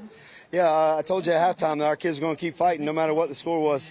I told them at halftime the most irrelevant thing in sports is the score at halftime. So we come out, we're down a touchdown, we punch one in, and then our defense stands up the whole second half. And with a win like this, what can a game do for the trajectory of the season with knowing that you can come out on top in close games? I mean, it's a big boost for our confidence, but end of the day, it's a win. And now we got to start the second season, which is our conference season, and we want to just be 1-0 at the end of every week. How proud are you of the guys? Man, I'm so happy right now. These guys, they played their tail off.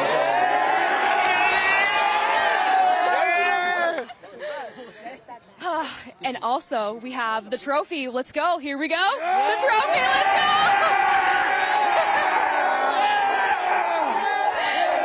Back to the booth. Thanks for the time. Back to Evan and Mark. That's a fun ceremony right there on the field. Central Davidson off and running. How about our player and play of the game tonight, Mark? Yeah. The play is ready because this play was part of a huge touchdown drive for Central. That sure was. And really, you can't go anywhere else other than this one. Just Jordan Ash around that right side. Pile driving offensive lineman, getting into the groove of it, driving down the field, and Jordan Ash really just enjoys a nice stroll into the end zone, not even touching it, wasn't even close, and that is easily our Caring Hands play of the game.